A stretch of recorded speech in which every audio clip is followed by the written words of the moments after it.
Chapter 307, Rare Treasure, Big Brother? It was at this time that Feng Lianying finally returned to her senses and she rushed over to support Feng Yunjing, but her hatred-filled gaze locked onto Nan Gongyu. Brother Yu, how could you be so heartless? For such a lowly person you even disregarded the kindness my Feng family has shown towards you? Xing. Once again unsheathing the sword, it was then pointed straight at Feng Lianying.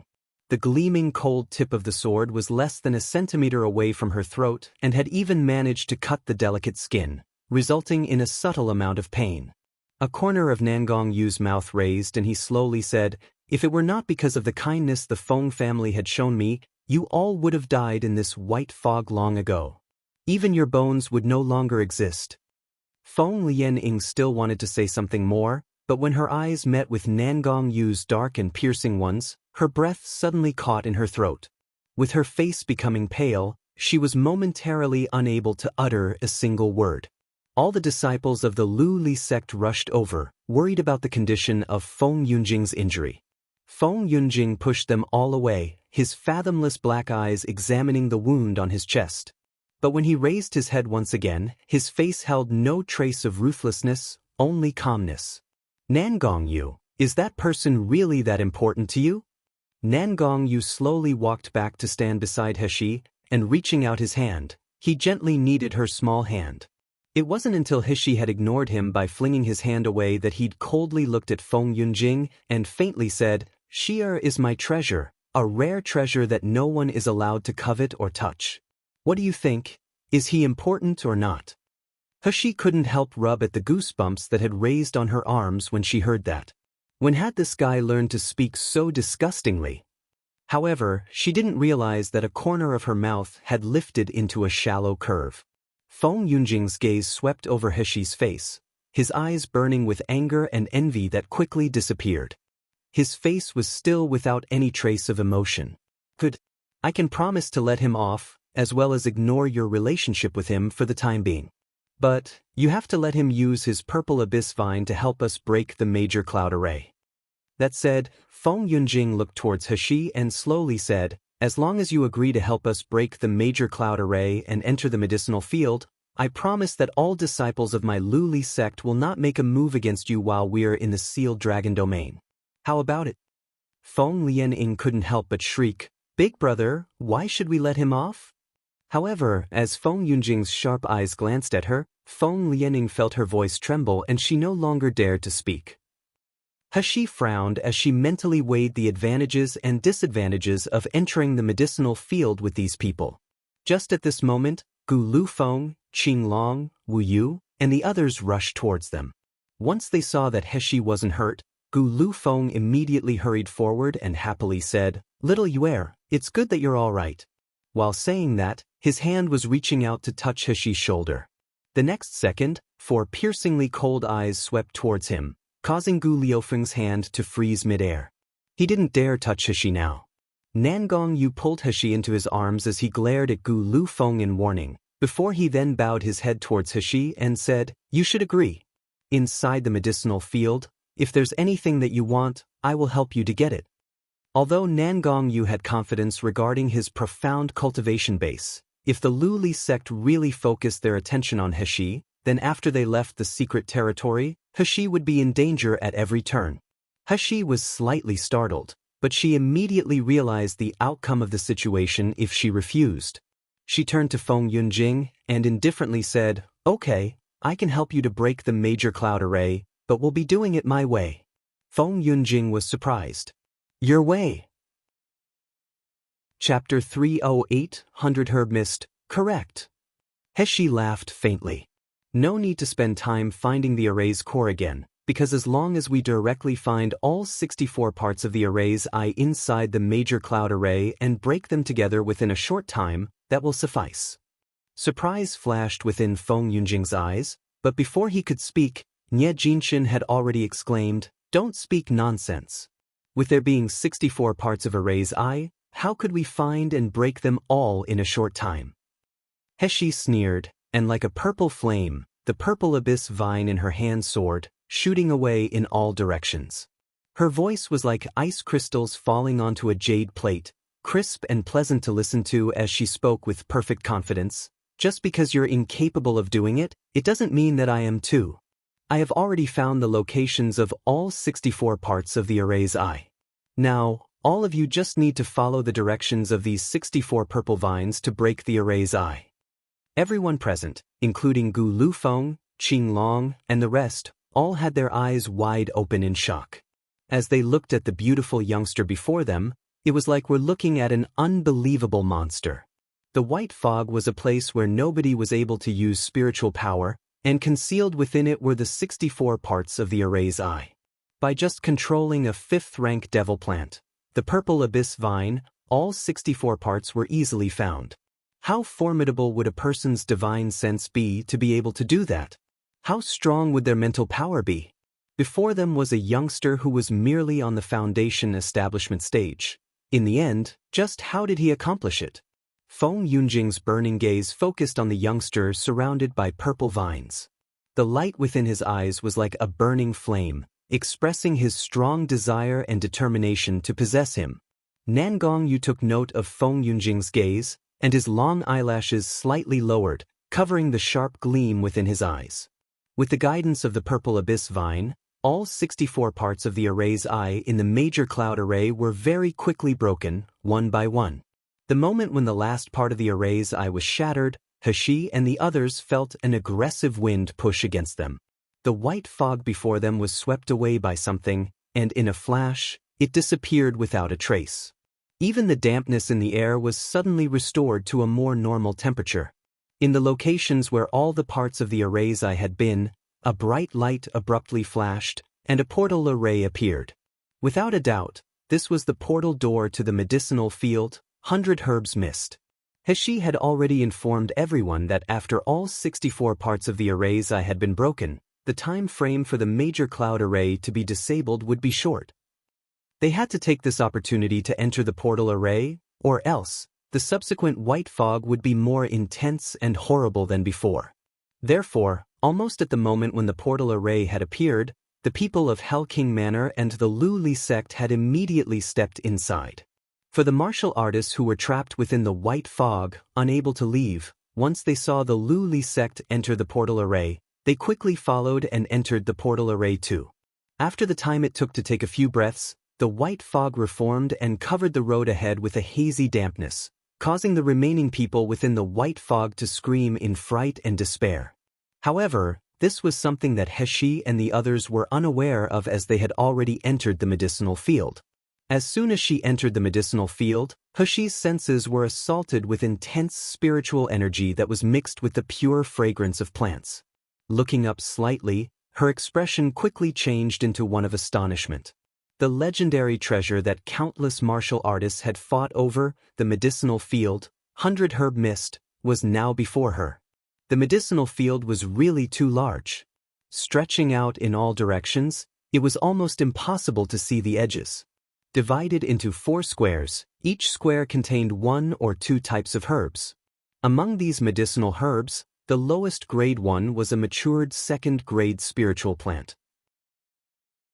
Chapter 309, Unlimited Craziness and Greed. The side of the medicinal field near where everyone stood, there were rare 4th grade and 5th grade spiritual plants. In regards to every herb, if just a single stalk was sold, the profit would easily be enough to support the entirety of a small sect. On top of that, many of the spiritual plants found here in 100 Herb Mist were uncommon. He gazed into the distance and noticed that about a few hundred meters away, located approximately in the center of the medicinal field, there was a hill covered with green plants. The hill was approximately 4 to 5 meters in height, and neither looked special or majestic. Yet on the mountain, who knew what treasure was planted there, but it actually emitted a splendid multicolored light. While He was studying the multicolored lights, she smelt the scent of a rich medicinal fragrance that was faintly emitted into the air. For a moment, she felt her blood race and itched to grab every treasure in the medicinal field, stuffing them all into her bag. However, such a burning desire lasted only a moment before she immediately became clear-headed and slightly frowned. This medicinal field, it seemed a bit odd. Whether it was because of the extremely expensive spiritual plants inside the medicinal field, or the intoxicating medicinal fragrance permeating the air, but the martial artists in the area seemed seriously out of sorts. Just then, from the side, there came the sound of everyone inhaling deep breaths before the sounds of exclamation and excitement reached Teshi's ears. Heavens! This is 100 Herb Mist. I'm not dreaming. I thought that I'd be trapped in the white fog forever and would die in there. I didn't expect to get in here. I'm so blessed that I must be going to die soon. Hurry up. Quickly take everything.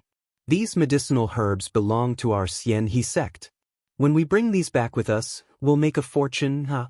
As she turned her head and saw a group of people with their eyes blood red, it looked like they'd lost all reason. They were all staring at the medicinal field with fixed gazes, while their eyes were slowly becoming more bloodshot and glinted with unlimited craziness and greed. The next moment, it was unknown who, but someone suddenly shouted, "Quickly take everything." This group of people had actually lost their minds, and like crazy, they all rushed into the medicinal field. Amongst these people, the aloof third prince, Shangguan Rui, and his bodyguards, were included. Shangguan Rui's cultivation base was usually not considered high, and almost all of his spiritual power had been drained away by the white fog. But at this very moment, he looked like he was being hit by a rush of stimulants as he immediately took the lead in rushing into the medicinal field. His hands that were pulling at the herbs were continually trembling, and his mouth kept muttering, "Jin Ling seed, Tun Yuan fruit. As long as I have these, I'll be able to advance to Gold Core stage. Jin Ling Kingdom's throne will be mine, ha!"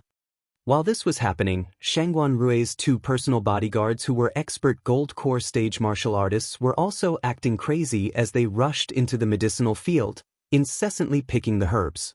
The scene quickly turned into chaos as the martial artists advanced from crazily picking the herbs to irrationally fighting over them without restraint. Someone seized a Tian Yuan fruit and laughed loudly, "This time I'll be able to make a bunch of money. However, this is a Tian Yuan fruit. 1,000-year-old Tian Yuan fruit.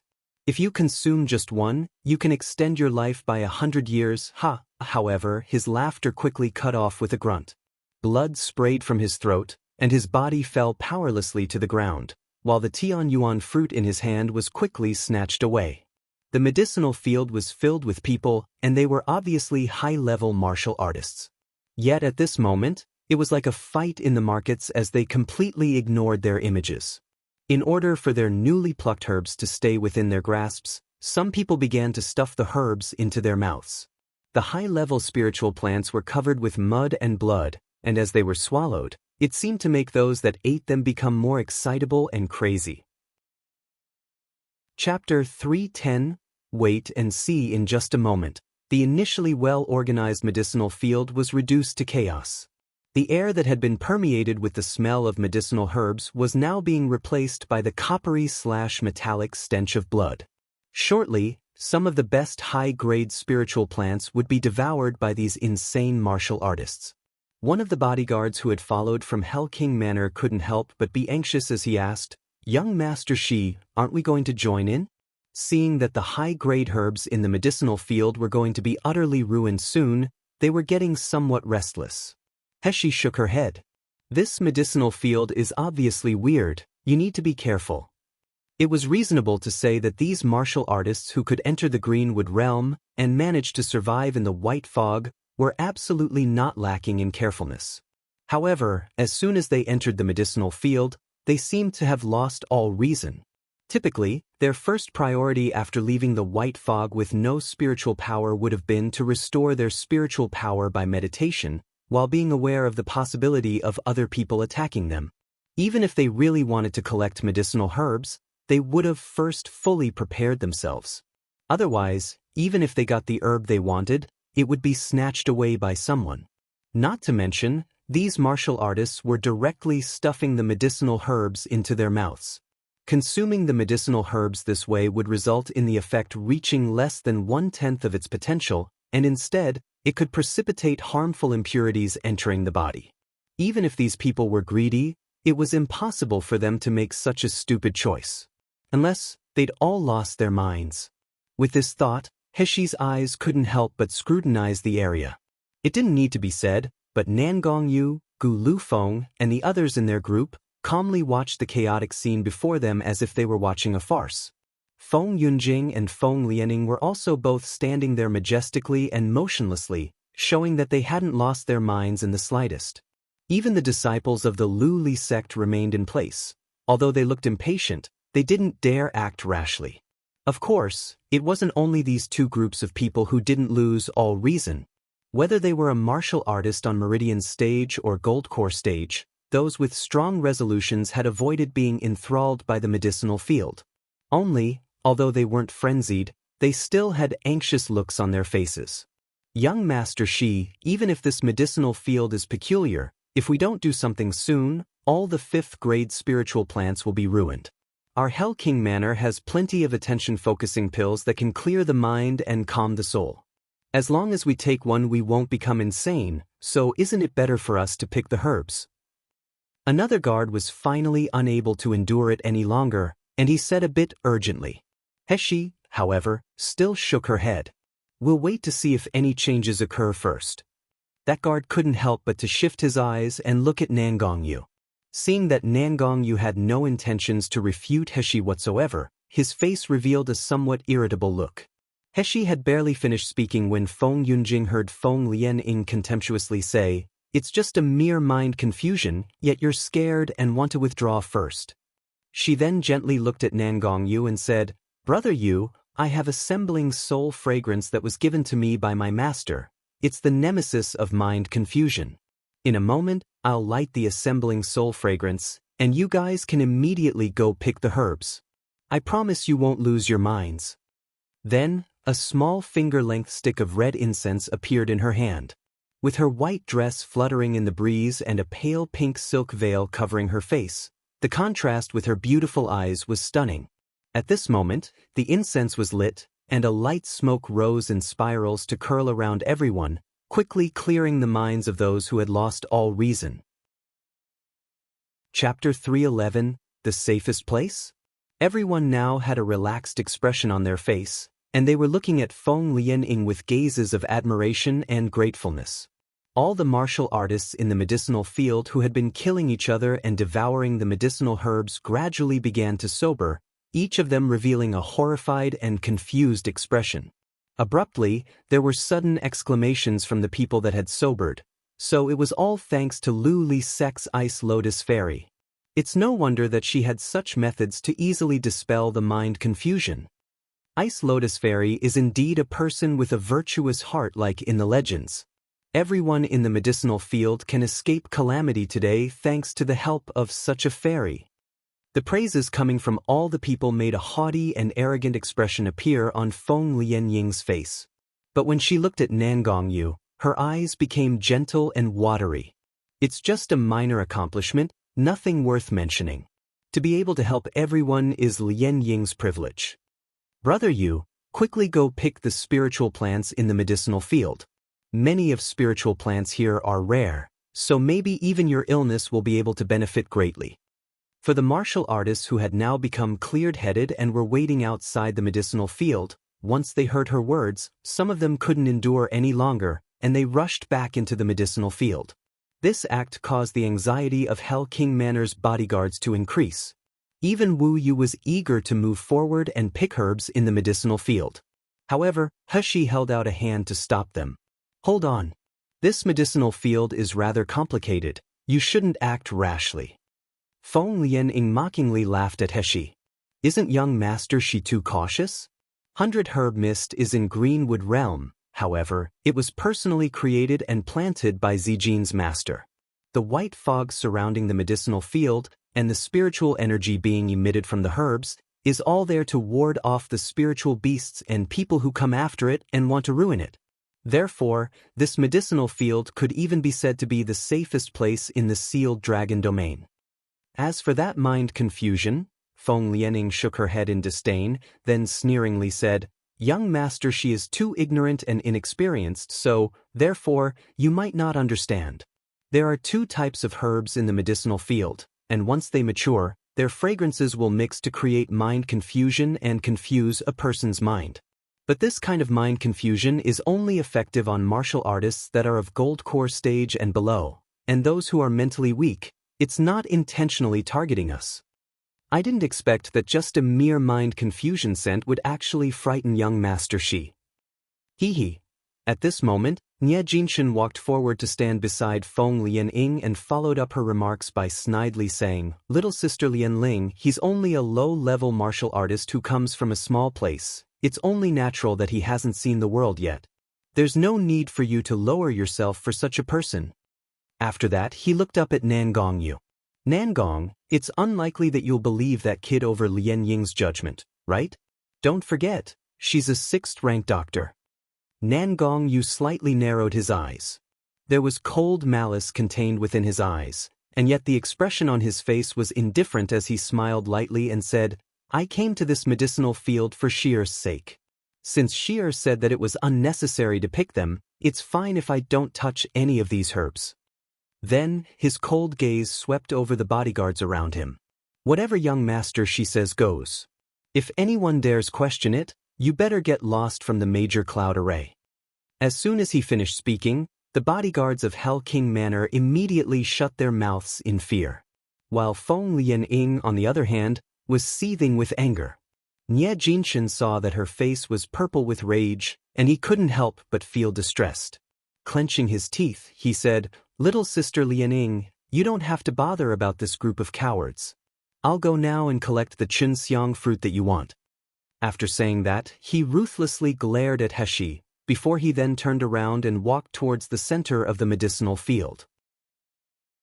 Chapter 312, Purgatory on Earth. Soon, Nie Jinshin had picked a 5th-grade spiritual plant, a Chunxiang fruit. While walking back, he aimed a provocative grin towards Heshi and the others. However, before Nie Jinshin could leave the medicinal field, he suddenly heard a shrill scream coming from behind him. Nie Jinshin instinctively turned his head around and saw the shadows of 2 people emerge from the depths of the medicinal field. Specifically, the hill which was exuding the colorful rays of light. When the 2 people neared Nie Jinshin, and he could clearly see their appearances, he immediately released a cry of It was unknown when, but the faces of the pair had been covered with blood blisters. The largest of the blood blisters were the size of grapes, while the smallest ones were the size of a woman's pinky nail. The blood blisters were squished together. Some were purple, while some were dark red. Because they were so densely packed together on her face, it made a person want to vomit at first glance. Their eyes were bloodshot, and as they ran, their hands uncontrollably scratched at their faces. This caused the blisters to pop and their faces to look like they were melting as filthy pus and watery blood streaked down their cheeks. "Save me!" One of them reached out his hand towards Nie Jinshin, his eyes full of pleading and fear. That hand trembled violently, and the fingertips were covered with a mix of red and white pus. In just a moment, it was about to grab onto Nie Jinshin's clothes. Nie Jinshin suddenly returned to his senses, and reacting like he'd seen a ghost, he shouted loudly and flew out of the medicinal field like a madman. The 2 people were unable to catch Nie Jinshin, so with hesitation, they changed direction and staggered towards the crowds. While they ran, they uttered wretched screams of, "Save me dash! Save me dash! I don't want to die!" All of the people standing outside the medicinal field were stunned when they saw this scene, their faces showing alarm. However, the horror was far from finished.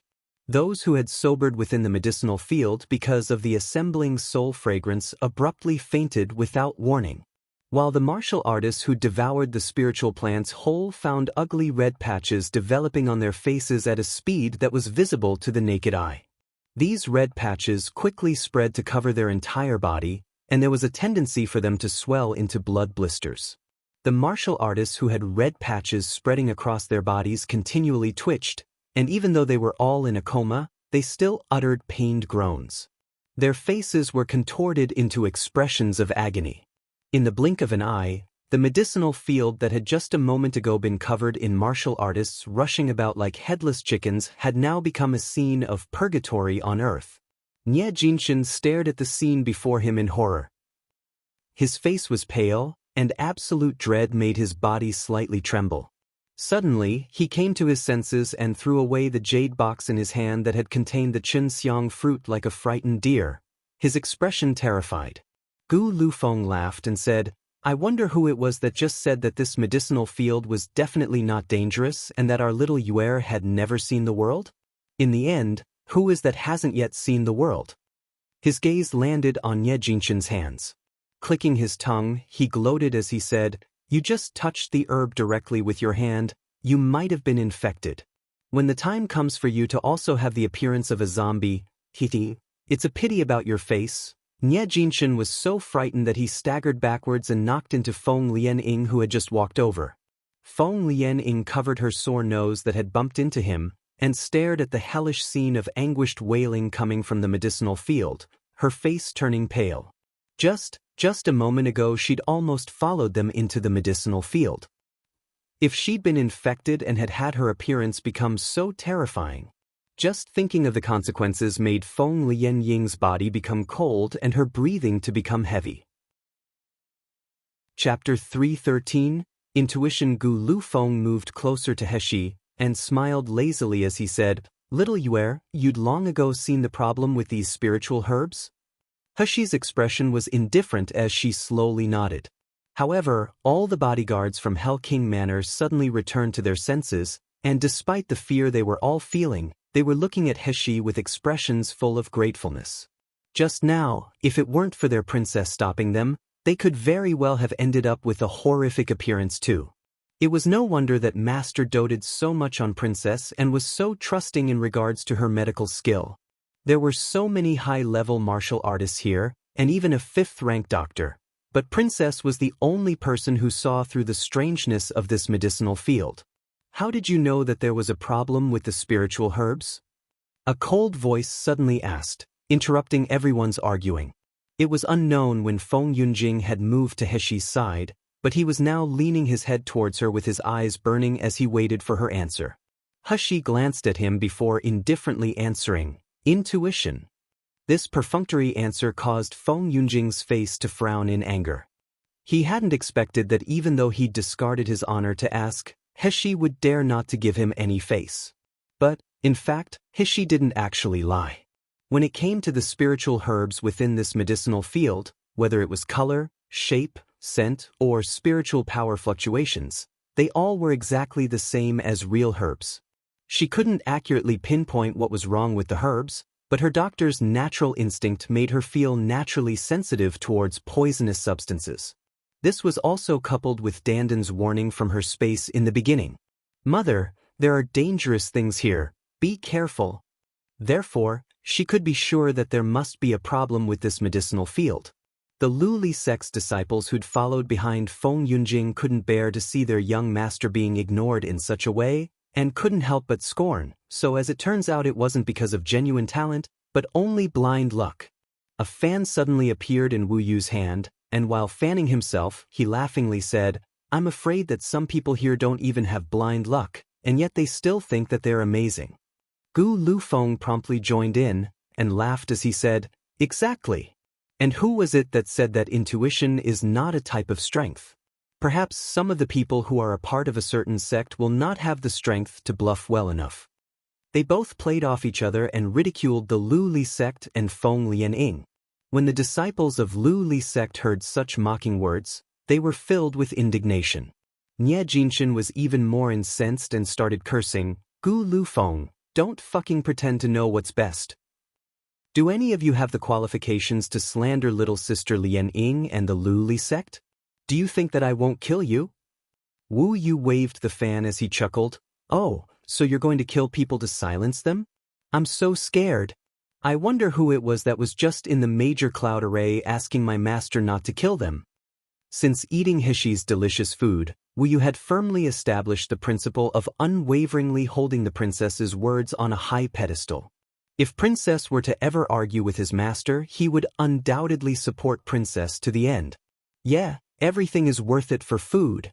Gu Lufeng saw Feng Lianying's extremely unsightly face and sneered, Which one our words was slanderous? Wasn't it because of your Lu Li sect's ice lotus fairy that more people lost consciousness? At that time, Many martial artists had entered the medicinal field and fallen unconscious because of Feng Lianying's assembling soul fragrance. Feng Yunjing glanced at Wu Yu, then looked at Nangong Yu, a corner of his mouth rising slightly. How come I was unaware that the servants from Hell King Manor could be so uncontrolled? Chapter 3:14, Ice Lotus Fairy, Save Me. Nangong Yu's expression was indifferent, and he carelessly said, "He's new and still doesn't understand the rules. Yunjing, you don't have to bother about him." At this moment, Wu Yu was disguised as an ordinary bodyguard, but where was there a bodyguard who had enough guts to provoke the Feng family? This, together with Nangong Yu's cold attitude, Feng Yunjing clearly understood that he was being lied to. Wu Yu wanted to say something more, but Qin Long stepped forward and lightly pressed his hand down on Wu Yu's shoulder, shaking his head at him. Now was not the time to cause trouble with the Lu Li sect. Otherwise, all of their master's previous work would be ruined. Wu Yu curled his lip as he closed his mouth and didn't say anything further. At this moment, the two men who had appeared with blood blisters and pus dripping down their bodies started crawling away from the medicinal field. As soon as they saw Feng Lianying, their eyes lit up and they staggered towards her. Wherever they went, the other martial artists avoided them as if they were poisonous snakes. Feng Lianying also wanted to run away, but because of her fear, her feet failed to move. Ice Lotus Fairy, save us dash. Wretched shouts resounded throughout the medicinal field. The two men plopped to the ground to kneel in front of Feng Lianying, hissing in pain as they yelled, "I'm the master of the Murong family, Murong Zhangfeng. My Murong family has always been on peaceful terms with the Lu Li sect. I beg you, please save us." As soon as the words left his mouth, everyone couldn't help but be surprised. These two people covered in blood blisters who couldn't be recognized unexpectedly turned out to be the master of the Murong family, Murong Zhangfeng, someone from one of the four major families of Yanjing City. The other was Murong Zhangfeng's father, the elder of Murong Manor, Murong Hai, Yanjing City's famous third-rank doctor. These two people suddenly threw themselves before Feng Lianying, their fingers stretching to touch her delicate hand. Their pus and blood-covered hands already clutching her snow-white clothes. Feng Lianying was so terrified that her complexion lost all color, turning a sickly pale as she stepped back several paces. Her eyes were full of horror and disgust. Feng Yunjing, who was watching from the side, frowned when he heard the two people reveal their identities and asked, "How did you end up like this?" Seeing that the person questioning them was the young master of the Feng family, Feng Yunjing, how could they dare to delay answering? Enduring the acute pain racking their bodies and the fear in their hearts, they quickly told the whole story. It turned out that the Murong family had been the first people to enter the medicinal field through the major cloud array. When they had first entered the medicinal field, they'd also discovered that there was the scent of mind confusion in the air that could cause a person to lose their mind. However, the Murong family had Murong Hai with them, a third-rank doctor. Therefore, they were naturally unafraid of such a trifling poison. As soon as the mind confusion scent had been removed, they began to collect the herbs within the field. There were countless fifth-grade spiritual plants within the medicinal field. And later, when someone noticed the hill that was glowing with colorful rays of light, they found sixth-grade spiritual plants that could make one go insane with greed. But just as the Murong family were ecstatic, people from their group began to faint and become feverish. No matter how much Murong Hai examined them, he couldn't discover why they'd fallen unconscious. What's worse was that the red rash began to spread on the faces of the unconscious people. The red rash grew at a speed that was visible to the naked eye before they then turned into giant blood blisters. These blood blisters growing on their bodies were extremely itchy. So itchy that even people with sharp minds couldn't help but scratch. Unfortunately, even if you didn't scratch at them, after a while, the blisters would still pop and turn into a horribly bloody mess. Once the blood blisters began to burst, the person's skin and internal organs would start rotting until they died. Chapter 3:15, Distraught Gu Lufeng recalling the experiences of the past half an hour, Murong Zhangfeng's eyes were full of fear and despair. He didn't dare look at his own hands and feet, and he avoided even thinking about what his face looked like. He could only place all his hopes on Ice Lotus Fairy. Everyone knew that Ice Lotus Fairy was an intermediate member of the Doctors Association, and that she was also one of the best 5th-rank doctors found on Mi Luo continent. We of the Murong family entered the medicinal field with 29 people, but now, there are only 2 of us who are still alive. The others are all dead. They're all dead. We don't want to die. Young Master Feng, please let Ice Lotus Fairy save us. Your Feng family's great kindness, our Murong family will certainly repay back 100-fold in the future. Of the 29 people, only 2 had survived. Fear was visible on everyone's face. Did that mean that all those unconscious martial artists in the medicinal field will die too? Heshi and the others had initially been observing the development of things quietly, but then the Murong family had said that. Gu Liufeng's body suddenly started trembling before he then stormed forward without warning and fiercely glared at Murong Zhangfeng. You just said that everyone else is dead? Then what about Guidao? Didn't he come in with you? Murong Zhangfeng looked at him, and his eyes flashed, his expression quickly morphing into one of loss as he wailed, "Dead, he's dead." Gu Liufeng's lips slightly parted as his eyes filled with shock and horror. He stood blankly, his lifeless expression changing into one of hatred as he looked down at Murong Zhangfeng. A raging flame burned in his eyes as if he was ready to mutilate him. Abruptly, he turned around and rushed towards the medicinal field. Fortunately, Wu Yu's hands moved faster, and he rushed over and grabbed him. "Are you crazy? Don't you see what they look like once they enter the field? Aren't you afraid that you'll become like them too? Don't you want to live anymore? Don't bother about me." Gu Lufeng roared like a trapped beast, his body violently struggling. "I have to save him. Whether I live or die has nothing to do with you."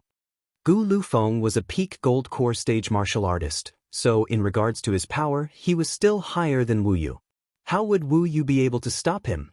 So, letting go, he watched as Gu Lufeng recklessly charged towards the medicinal field.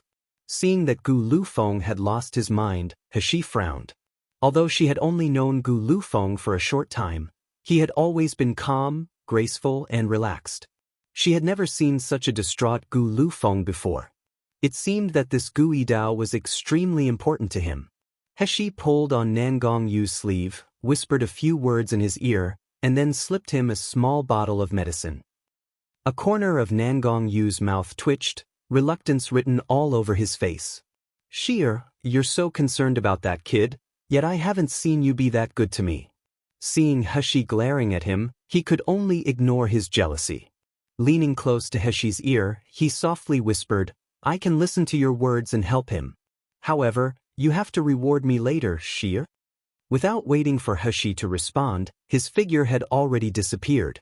While Gu Lufeng, who had just reached the edge of the medicinal field, suddenly felt pressure like Mount Tai pressing down on him. Just as he was about to fight against it, Nangong Yu suddenly reached out and poured the medicine from the bottle into Gu Liufeng's slightly parted mouth. Spiritual energy began to swiftly fill the air, and the medicine instantly spread throughout his body. Gu Lufeng felt his eyes blurring before he then lost consciousness. Chapter 316. Last Hope. Nangong Yu grabbed Gu Liufeng's collar and dragged him back like a small chicken, throwing him in front of Heshi. Then, leaning close to her, he softly whispered, "Reward." Heshi remained silent. Looking over, she saw him with his face turned to the side and staring at her with a look which explicitly demanded that she kisses him. Heshi immediately turned away. Nangong Yu wasn't annoyed. Instead, he took her into his arms and lightly pecked her on a corner of her mouth, and then with a husky voice, he whispered in her ear, "Princess refused to take the initiative and reward me, so I had to collect it for myself. I had to exert myself and make an effort. I can't lose at all." "Scoundrel!" Heshi fiercely glared at him, then turned her head away and refused to look at him. However, both of her cheeks were bright crimson. Feng Yunjing saw this scene from where he was standing, and his expression suddenly became gloomy. A cold aura, like a poisonous snake, seemed to circulate within his deep eyes. "Ah!" Suddenly, an ear-piercing scream came from within the medicinal field. The martial artists who'd been unconscious in the medicinal field abruptly started to awaken, one after the other. But the red rash on everyone's faces had morphed into red and purple blood blisters, some people's blisters seeming to grow faster than others. In a moment, the blood blisters continued to swell, and then pop. Next, yellow-red blood flowed down their bodies. Their appearances were even more horrible than the evil spirits that crawled out of hell.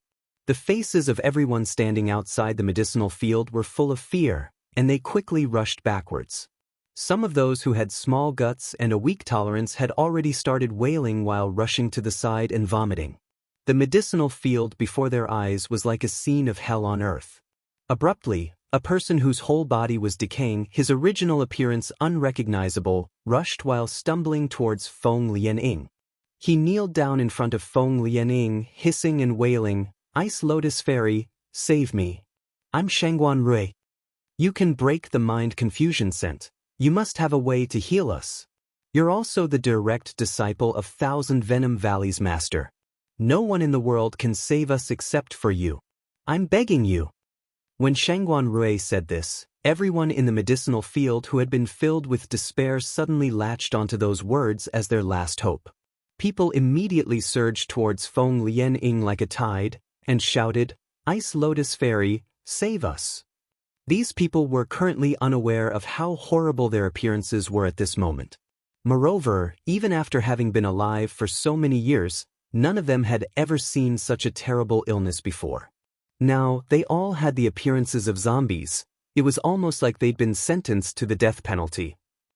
However, while no one really wanted to die, they also didn't want to live as they were either.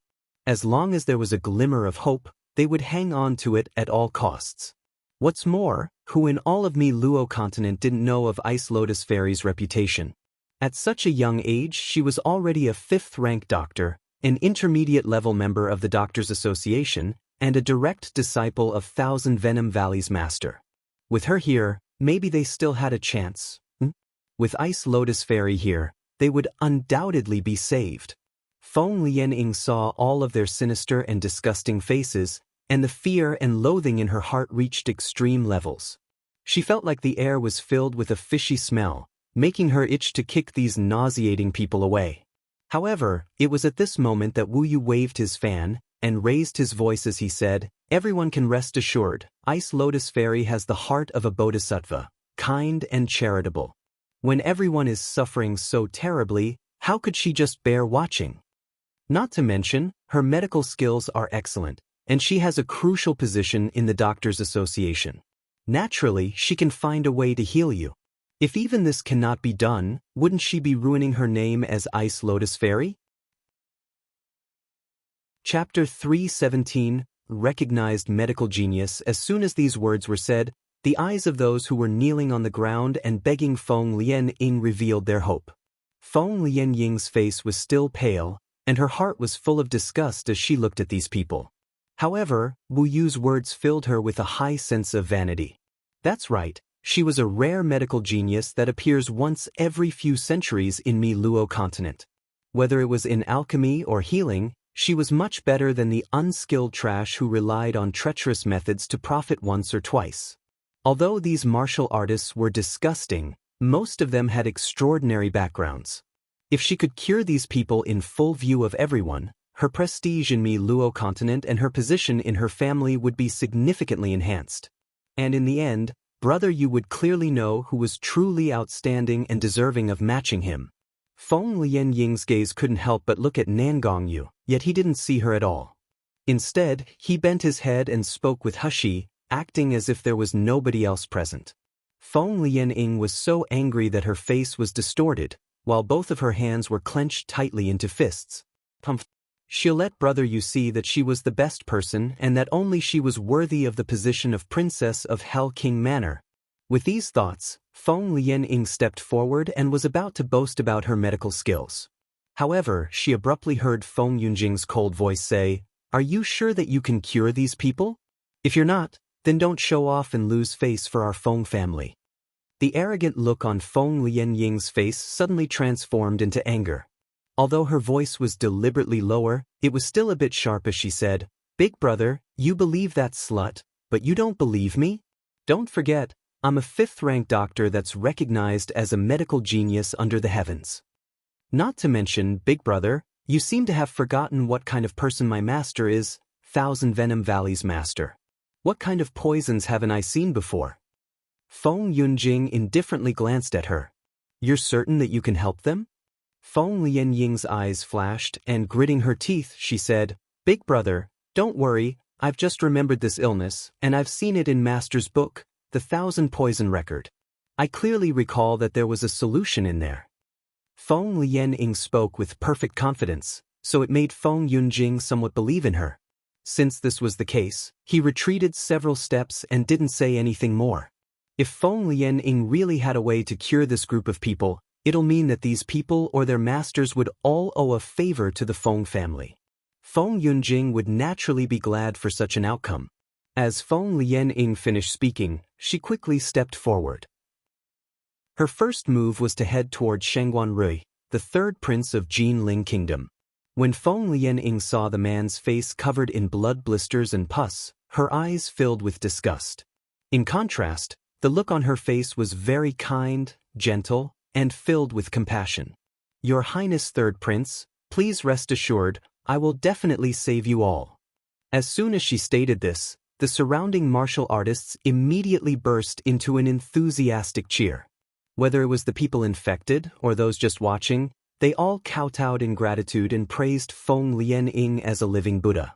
A haughty and pleased smile hung on Feng Lianying's face as her beautiful eyes swept over everyone. Lianying is also a part of the cultivation world, so I naturally can't see anyone die without trying to save them. This is my Feng family's constant purpose. You don't have to thank me. After that, she pointed to the martial artist who was still unconscious in the medicinal field. I'll have to trouble everyone to bring those who are not yet awake and those unable to move in the medicinal field and place them together in one area. Chapter 318. Kindly remind them, of course, no one could enter the medicinal field. So after thinking for a minute, the martial artists all summoned tools such as whips, long ropes, and so on to pull over those in the medicinal field. After these people had pulled over those who were ill from the medicinal field, 2 or 3 more people would carry the ill to a cleared area. The whole time the martial artists were doing this, they were aiming flattering smiles towards Feng Lianying. He couldn't help raising a corner of her mouth and revealing a mysterious smile. Suddenly, Nangongyu leaned over to her ear and softly whispered, If there's something funny then you better tell me, let your husband be happy too. He glanced at him, too lazy to correct his stupid way of addressing himself, and chuckled, Guess yourself. Nangongyu reached out his hand to poke the tip of her nose, his tone full of affection as he said, Cheeky. If I guess correctly, then what are you going to give me as a reward? Wanting another reward. This guy was having too much fun playing around with her. He'll become addicted. He shoved his hand away, then unhappily said, In your dreams. However, Nangongyu abruptly leaned closer to her ear again, and with a quiet voice slowly said, This king guesses that the poison will not only infect the ones entering the medicinal field but those who come into contact with the infected. Hearing that, He couldn't help laughing. She had absolutely no sympathy as she watched those enthusiastic martial artists try to curry favor with Feng Lianying. Instead, she smirked and said, Yeah, I wonder if they'll still praise Ice Lotus Fairy after they find out that they've also been poisoned. Nangongyu saw the playful smile on the corners of Heshi's mouth, the waves of light swirling in her eyes, and smelled her fragrance. Next, his eyes were drawn to her crafty smile, especially those pink and soft lips with her pearly white teeth. Nangongyu could feel his heart swelling, so reaching out, he took her into his embrace. Then, using one of his wide sleeves to block everyone's line of sight, he kissed her. After a long while, He fiercely pushed him away. Her soft pink lips were slightly red and swollen as she glared angrily at him, her eyes rippling with emotions. What are you doing when we're in a public place? Nangongyu gently ran a finger across her long eyelashes, smiling as he said, Haven't I said it before? This king never makes a losing transaction. Rewards I'm owed must be claimed. Just before He was about to get angry, Nangongyu promptly changed the topic with a two-faced smile on his face. What do you think, should we kindly remind them? Heshi was startled at the sudden change in topic and stared blankly at first. Then her eyes swiftly swept over everyone from the Lu Li sect before she laughed. Nan Gongyu was worse than her. However, she rather liked such a personality very much. Under Nan Gongyu's gaze, Wu Yu quickly started blabbering nonstop. He shouted at the group of people who were carrying the sick people, "Tisk hiske, that blackish blood is so disgusting. Since you've all touched it directly, aren't you afraid your bodies will stink too?" One of them, following Feng Lianying's instructions and meticulously taking care of their clothes, immediately raised his head and answered back sarcastically, "Saving a life is more important than one's belongings." Ice Lotus Fairy doesn't hesitate to use her spiritual power and her precious medicinal pills to save them, but yet you actually still care about being dirty. If you have a heart of stone like this when seeing those who are about to die and have no inclination to save them, it's simply not worth you living in this world. Right. Those people don't even deserve to carry Ice Lotus Fairy's shoes. You guys clearly don't understand what a noble character is, and what it is to dedicate your life to a worthwhile cause. Voices continuously echoed throughout the medicinal field, making Heshi, who heard it, almost laugh. If these people weren't dressed in ancient attire, she would have thought that she'd returned to the assassin organization of her past life. Chapter 319. Too shameless. Being ridiculed by these people didn't make Wu Yu angry at all, and he instead chuckled. As expected, my good intentions were ignored. Didn't any of you discover that it's only you guys who touched those sick people? If saving them was really that worthwhile, then why didn't even one person from the Lu Li sect move to help? I hope you don't regret your actions later. Feng Lianying was filled with hatred when she heard that, but she didn't look at Wu Yu, instead choosing to look at Heshi standing nearby. Young Master Shi, it seems like you're slyly trying to create discord in the relationship between everyone and the Lu Li sect. What are your intentions? You don't want everyone to be saved. Or do you want to wait until everyone is dead so you can gain an advantage? Although I knew you were vicious, I didn't expect you to be so vicious in such a situation. When Feng Lianying spat out these words, everyone's angry eyes turned to glare at Heshi. Heshi just leisurely smiled. She had absolutely no intention to respond. Wu Yu, however, sneeringly said, "Obviously it was me who spoke, but why did Ice Lotus Fairy accuse someone else?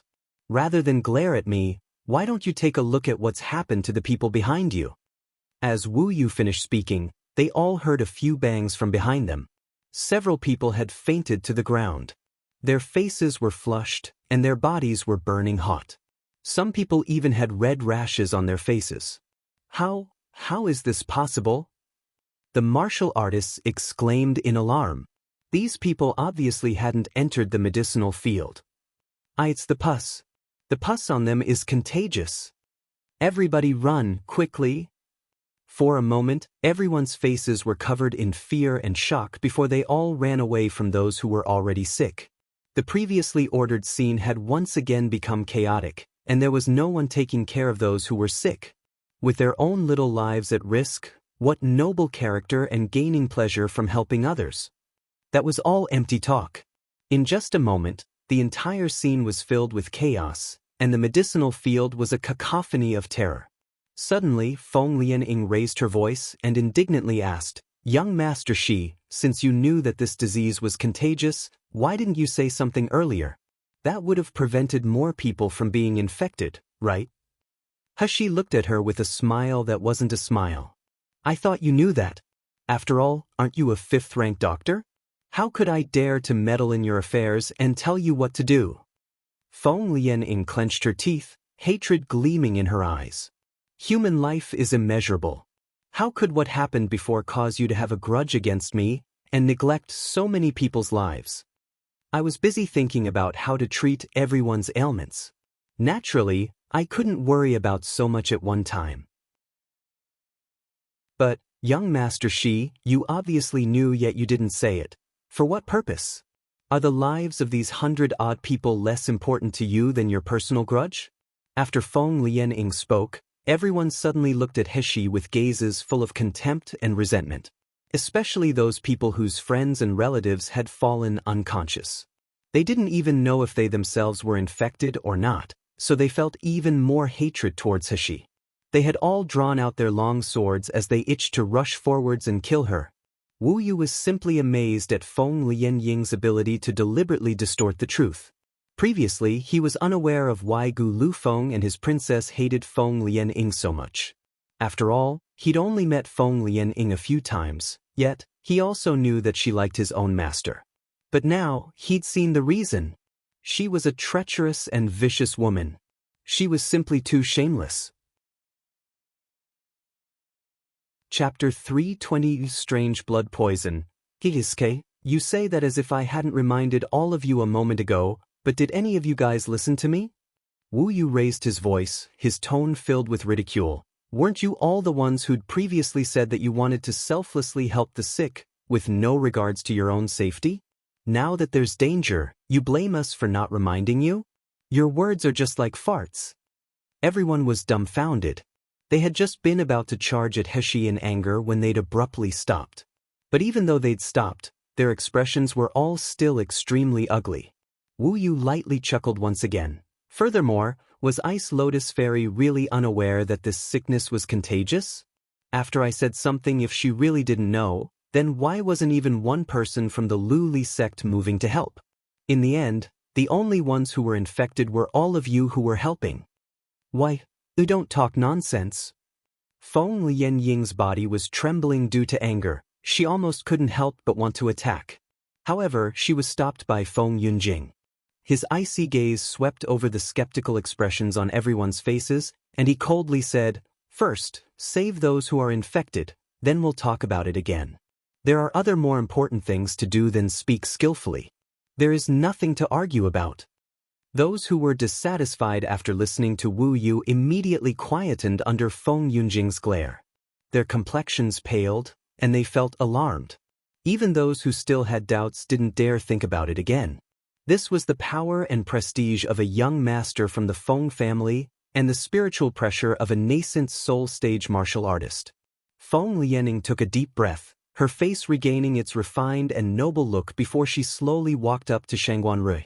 Waving her fingers, she quickly formed a sealing technique. Following that, blue spiritual power representing the water attribute entered Shangguan Rui's body.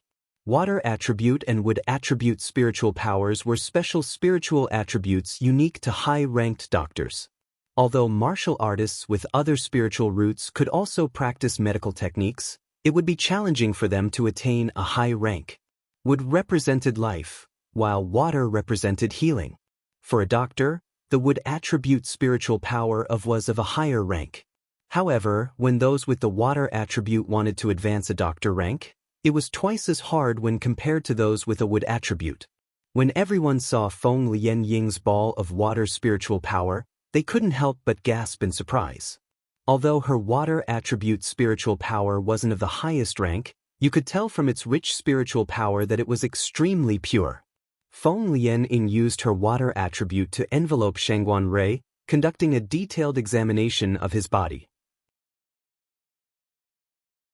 Then, a flash of understanding lit up her eyes and a corner of her mouth raised in a proud smile.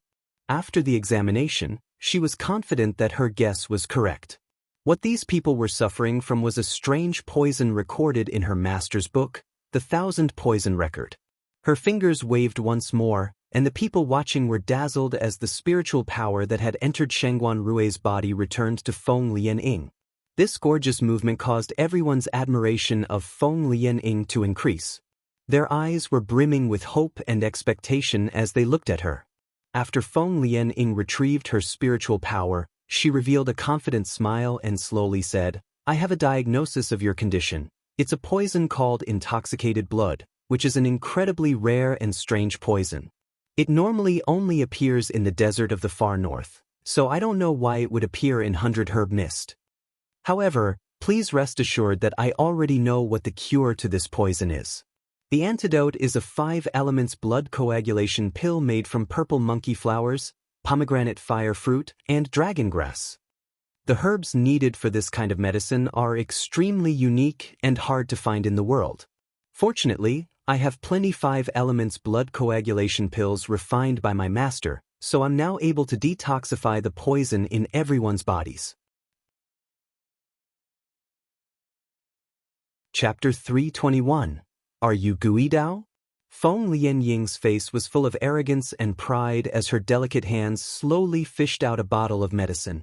Then she poured out a 5 elements blood coagulation pill and gave it to Shangguanru.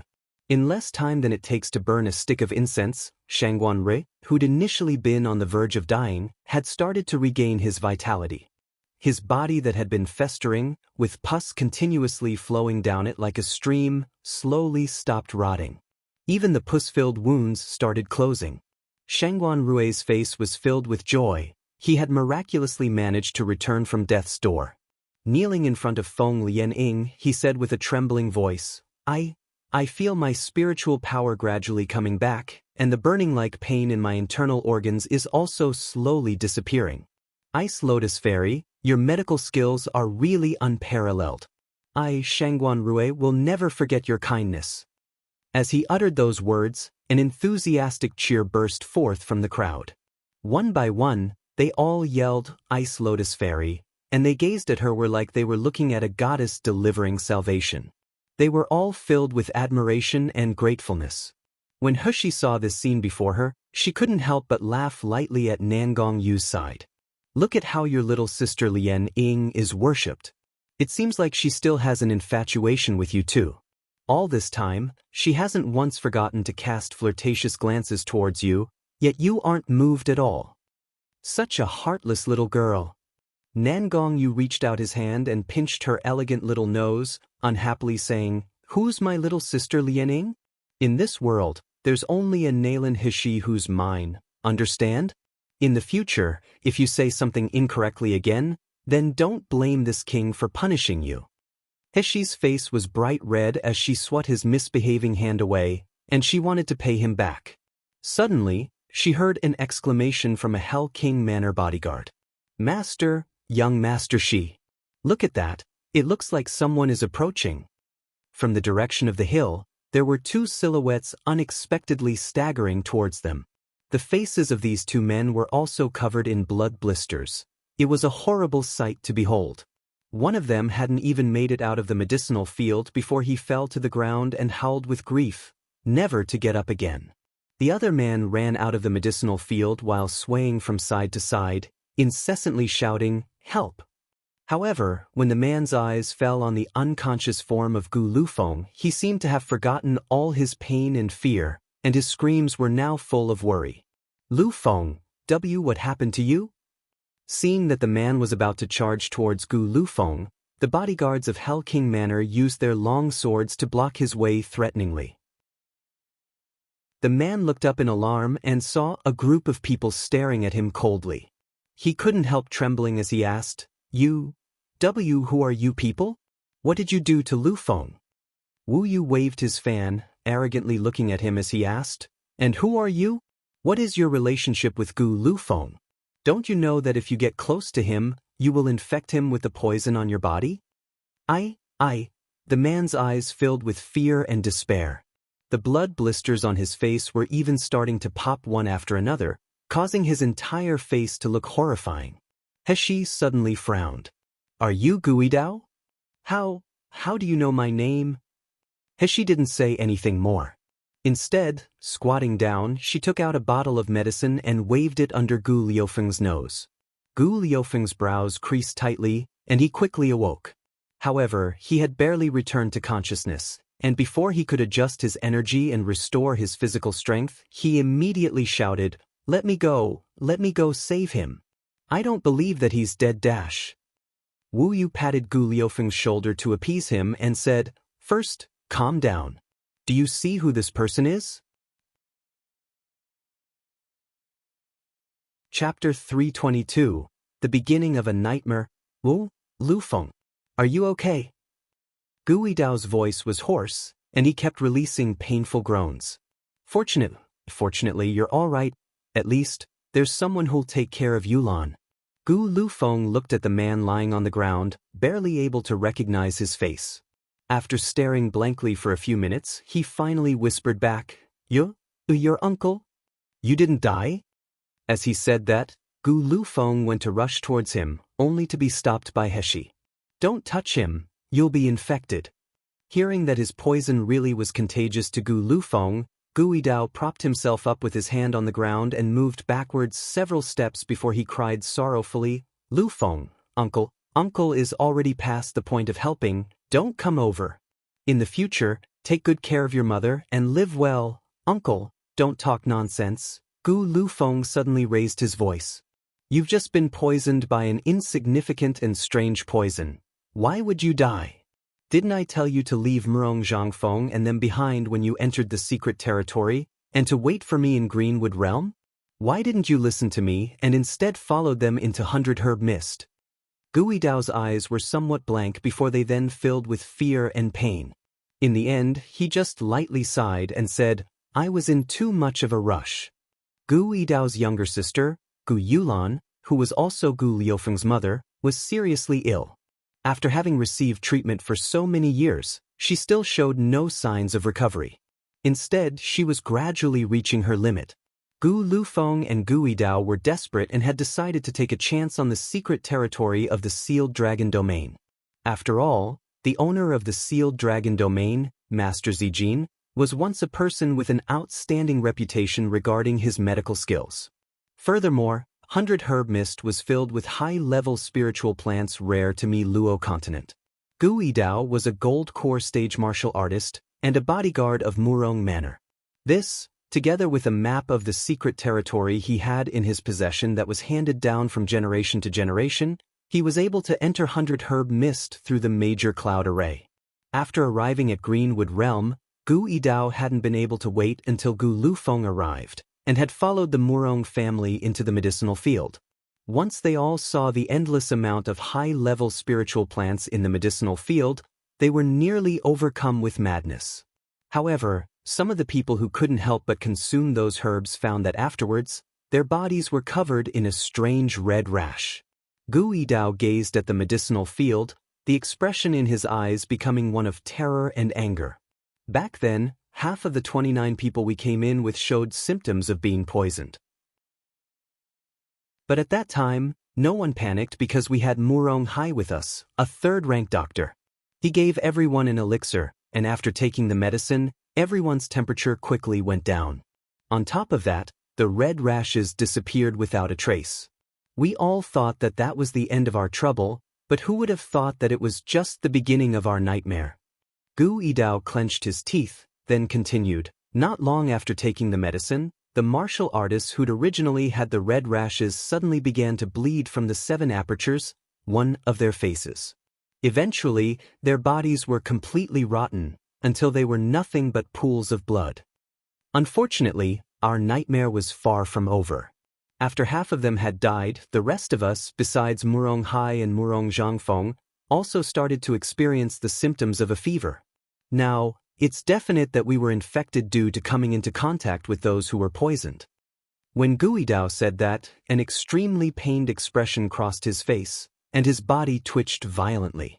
The blood blisters on his face were festering with a speed visible to the naked eye, while black and yellow bloody pus leaked out from his body. His current appearance was horrendous. This appearance was due to Gu Yidao suffering from the final stages of the poison. Soon he would meet with a violent death. Both eyes, both nostrils, both ears, and the mouth. Chapter 323. Ridicule. However, he continuously kept shouting at Gu Lufeng, "Don't come near me, live well, Lufeng, live well." The inside of Gu Liufeng's mask had long since become damp with tears. Regardless of everything, he still wanted to shake off Wu Yu and rush over to his uncle. However, He was faster than him and scattered a handful of white powder into the air. The white powder landed on Gu Yidao's body, and soon, it was absorbed into his flesh. Though the wounds showed no change, Gu Yidao's painful wailing silenced, and his body stopped twitching. He looked at Gu Lufeng and indifferently said, "This powder can only temporarily stop the poison from invading his heart, it won't last long." Gu Lufeng stared blankly at He. Then he suddenly fell to his knees. "Shiyu, can you save him? As long as you save him, my life is yours." He's expression was somewhat grave, and while her voice came out indifferently cold like normal, it had a slight calming effect. "Even if I can save him, My method of healing people is different compared to other doctors. Moreover, it's extremely likely that your uncle will suffer from a great amount of pain. Even then, do you still want me to save him? But before Gu Lufeng could answer, a soft voice interrupted. Young Master Gu, I hope you won't take offense, but you can take one of my 5 elements blood coagulation pills for your uncle. Gu Lufeng turned around and saw Feng Lianying looking back at him with a smile spread across her face. Feng Lianying's expression was filled with arrogance, as if she was enjoying watching other people's misfortune. Slightly raising her chin, she said, "Previously, it was young Master Gu who injured me, but it was only because she bewitched you. I believe that it wasn't intentional. As long as you're willing to sincerely repent, I will naturally save your uncle's life. After all, saving a life is the noble thing to do, and on top of that, I don't want to see you heartbroken. How does that sound?" Standing beside Feng Lianying, Nie Jinshan couldn't help but laugh as he said, "Gu Lufeng, you can't really think that everyone has little sister Lianying's strength and will be capable of saving your uncle's life, right? Don't make the wrong choice and cause harm to your uncle, you'll regret it all your life. If you have any self-consciousness left, then obediently come here and apologize by kowtowing to little sister Lianying. After that, we will kindly help you. How about it?"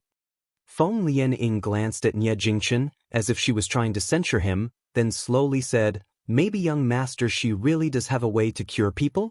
Although he's just on foundation establishment stage and doesn't have a doctor's rank." Nie Jinshan burst into laughter and said, "As if that waste has a way to cure people, he's just talking rubbish. Now that he sees that you, little sister Lianying, have the limelight, he's unsatisfied."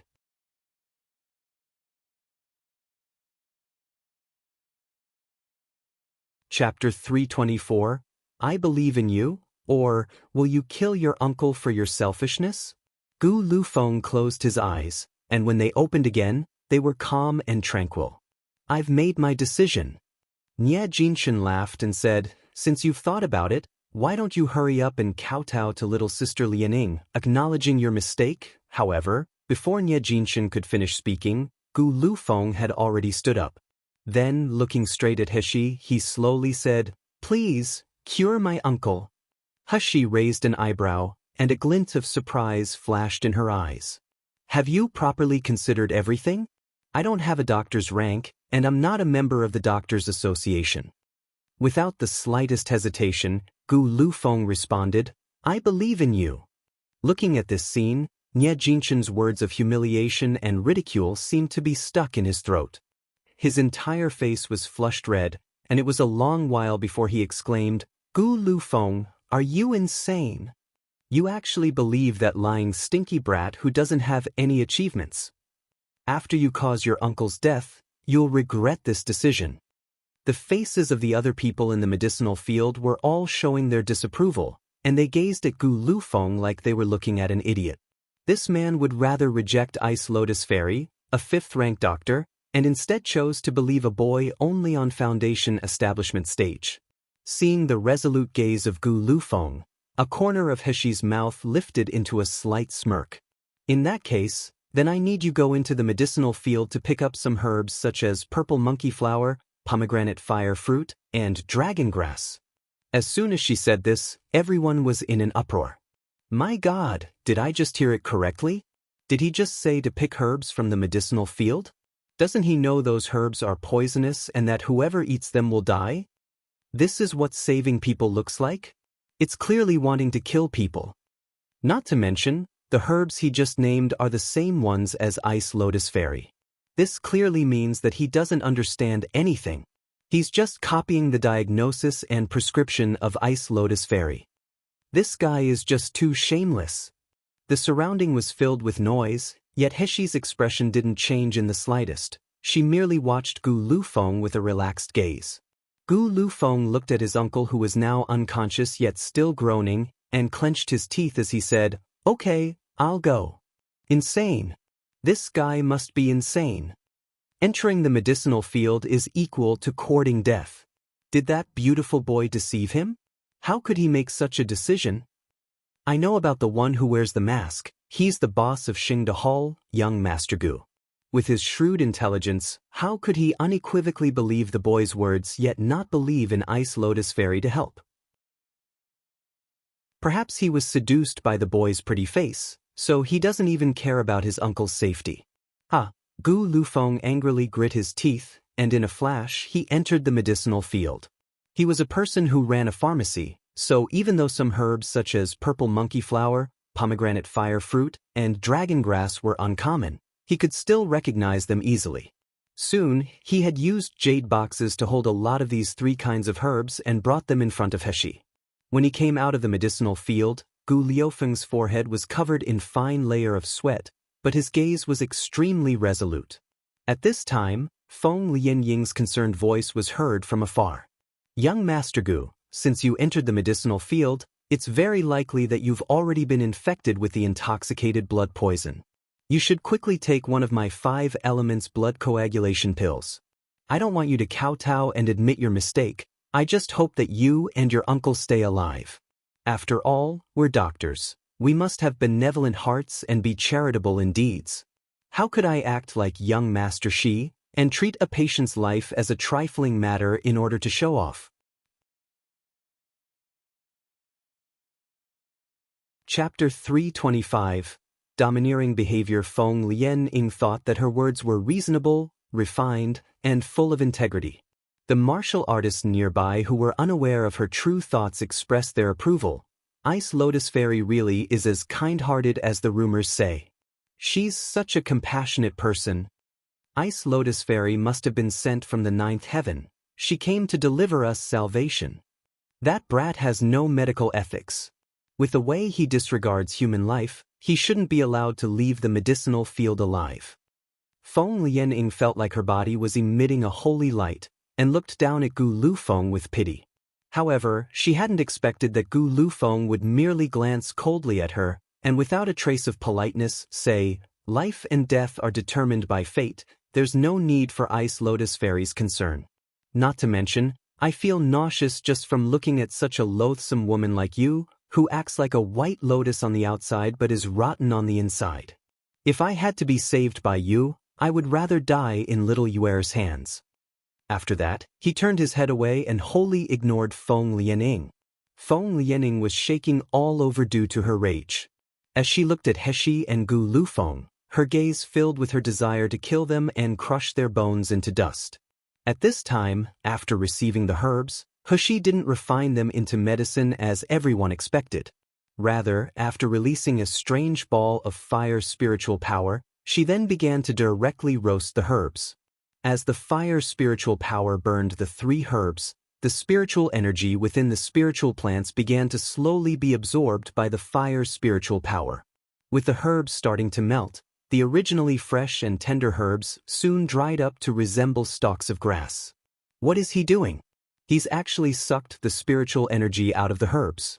What effect will be left in the herbs if he does that? He's obviously pretending to know what he's doing. He wanted to imitate Ice Lotus Fairy and save people, but he's unable to refine even the most basic medicine. Now he's lost face. Even if there is a problem with the herbs in this medicinal field, doing things like this to the herbs is too wasteful. That kind of person thinks he deserves to be called a doctor? How can young Master Gu believe him? Heshi turned a deaf ear to everything around her. With the help of Gu Lufeng and Wu Yu, she quickly produced a medicinal liquid. After decocting the herbs, Heshi came to stand beside Guidao. The silver needles in her hand flew like shadows and pierced several of Guidao's major acupuncture points. As the silver needles entered Guidao's acupuncture points, spiritual power began to leak from his body. Guidao's body that had been originally weak, at this moment, due to the loss of spiritual power, weakened until the breaths leaving his mouth were like dying gasps. Seeing his uncle's weak appearance, he eventually couldn't help asking, "Shiyu, my uncle, can he be saved?" Currently, Heshi was confirming whether Guidao's spiritual power was drained. Having heard what was asked, she laughed proudly and slowly said, "There is no end to the medical techniques I can use, but I don't dare to say that I can cure all the world's ailments. Yet, if I say that I can cure someone, then even if it's King Yama, he won't be taking their life. And you guys, Her gaze landed on Gu Lufeng, Wu Yu, and Qin Long. It would be enough if all of you just shut up. Gu Lufeng, Wu Yu, Qin Long. Wu Yu and Qin Long. Princess is too domineering. She's really a perfect match for Master. Nangong Yu caressed Heshi's hair, lightly chuckling as he said, "This king likes such domineering behavior. She really is worthy of being the woman this king fancies." Heshi responded to him with 2 efficient words. "Get lost dash." The perfectly concocted medicinal liquid was soon poured into Gui Dao's mouth, and after he drank the medicine, his expression suddenly twisted into one of extreme pain. His body, which was already weak, suddenly twitched violently on the ground. Gui Dao's skin, which was initially only slightly festering, not only didn't heal, it instead started sprouting blackish blood blisters. Chapter 326, Believe in him to the end. For a moment, only Gui Dao's ear-piercing screams could be heard throughout the medicinal field, drowning out the cries of the other infected people. Everyone was silent while they looked at Gui Dao's miserable appearance. Their faces were covered in horror and sympathy. Then, such silence was only momentary, as soon the medicinal field broke out into even more emotional discussions than before. "It's awful. Fortunately, it's not that brat that'll treat us but Ice Lotus Fairy. Otherwise, we'll end up like that too.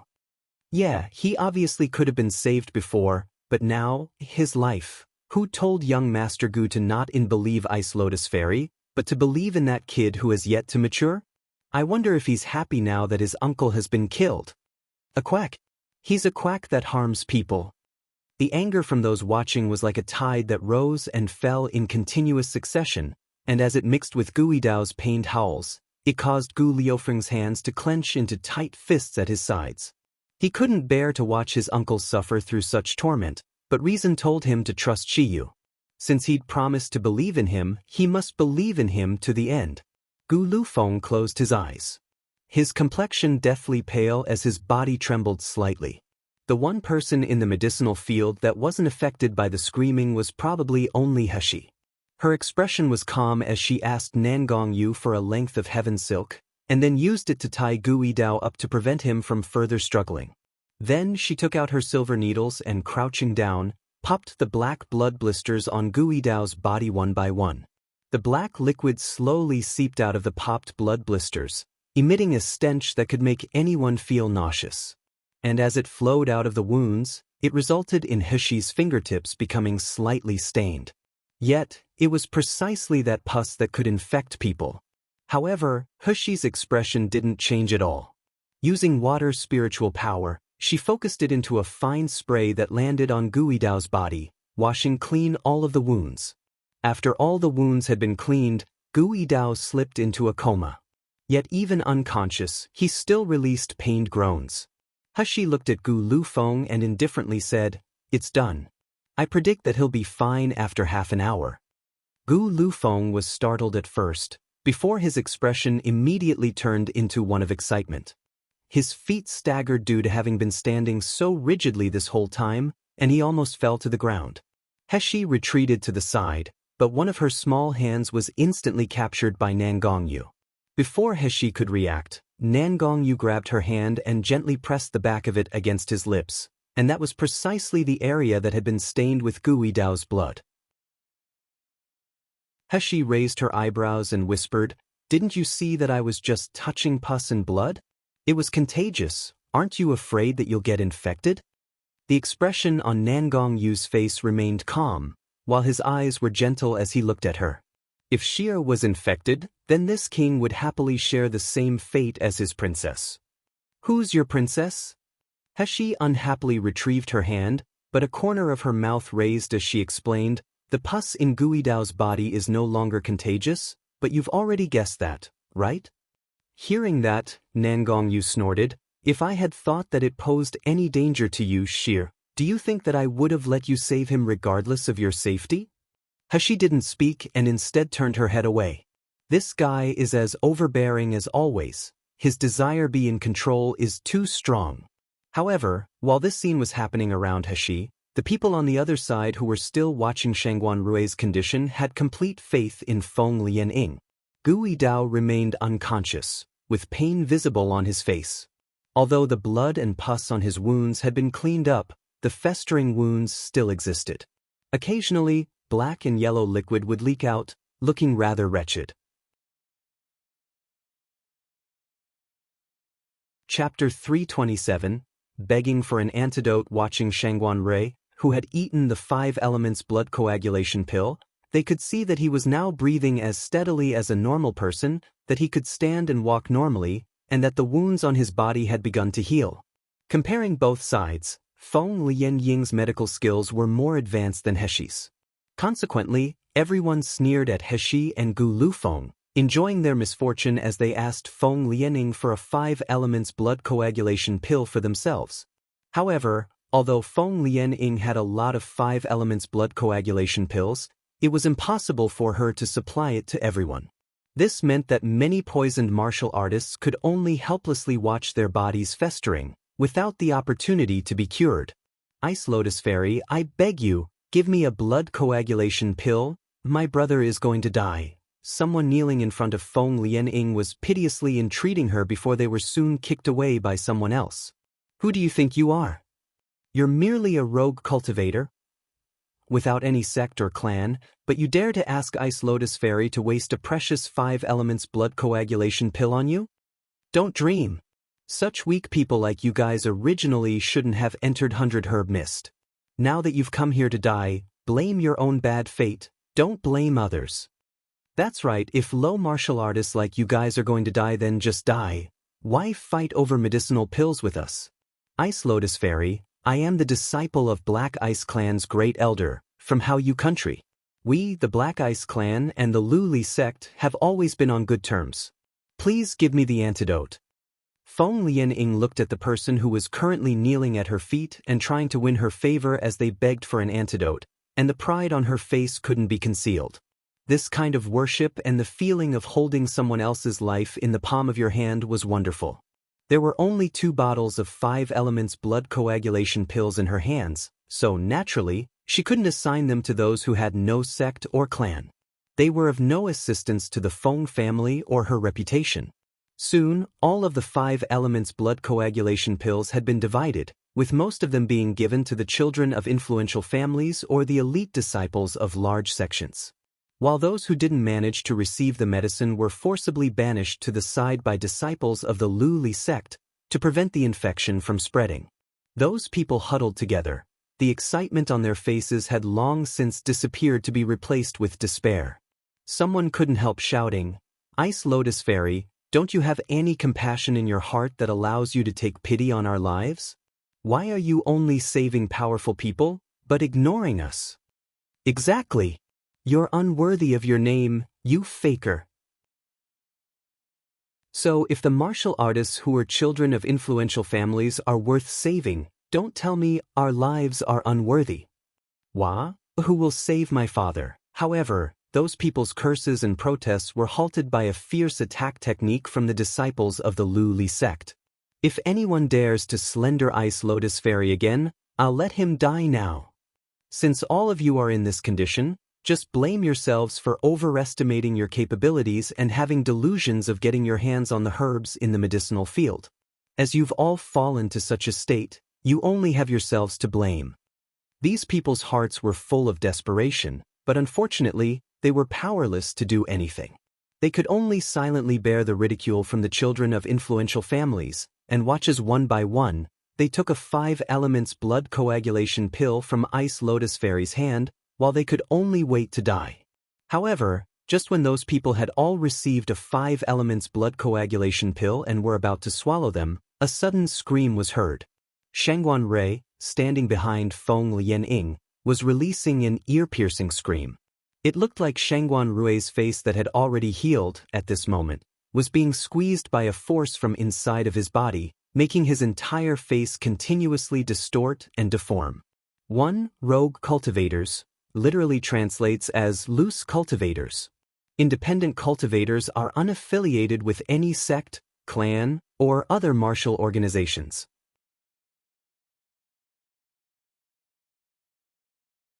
Chapter 328, exploded Shangguan Rui's face was filled with fright and pain, and his body kept rolling about on the ground. The blood blisters that had already disappeared were now reappearing extremely fast.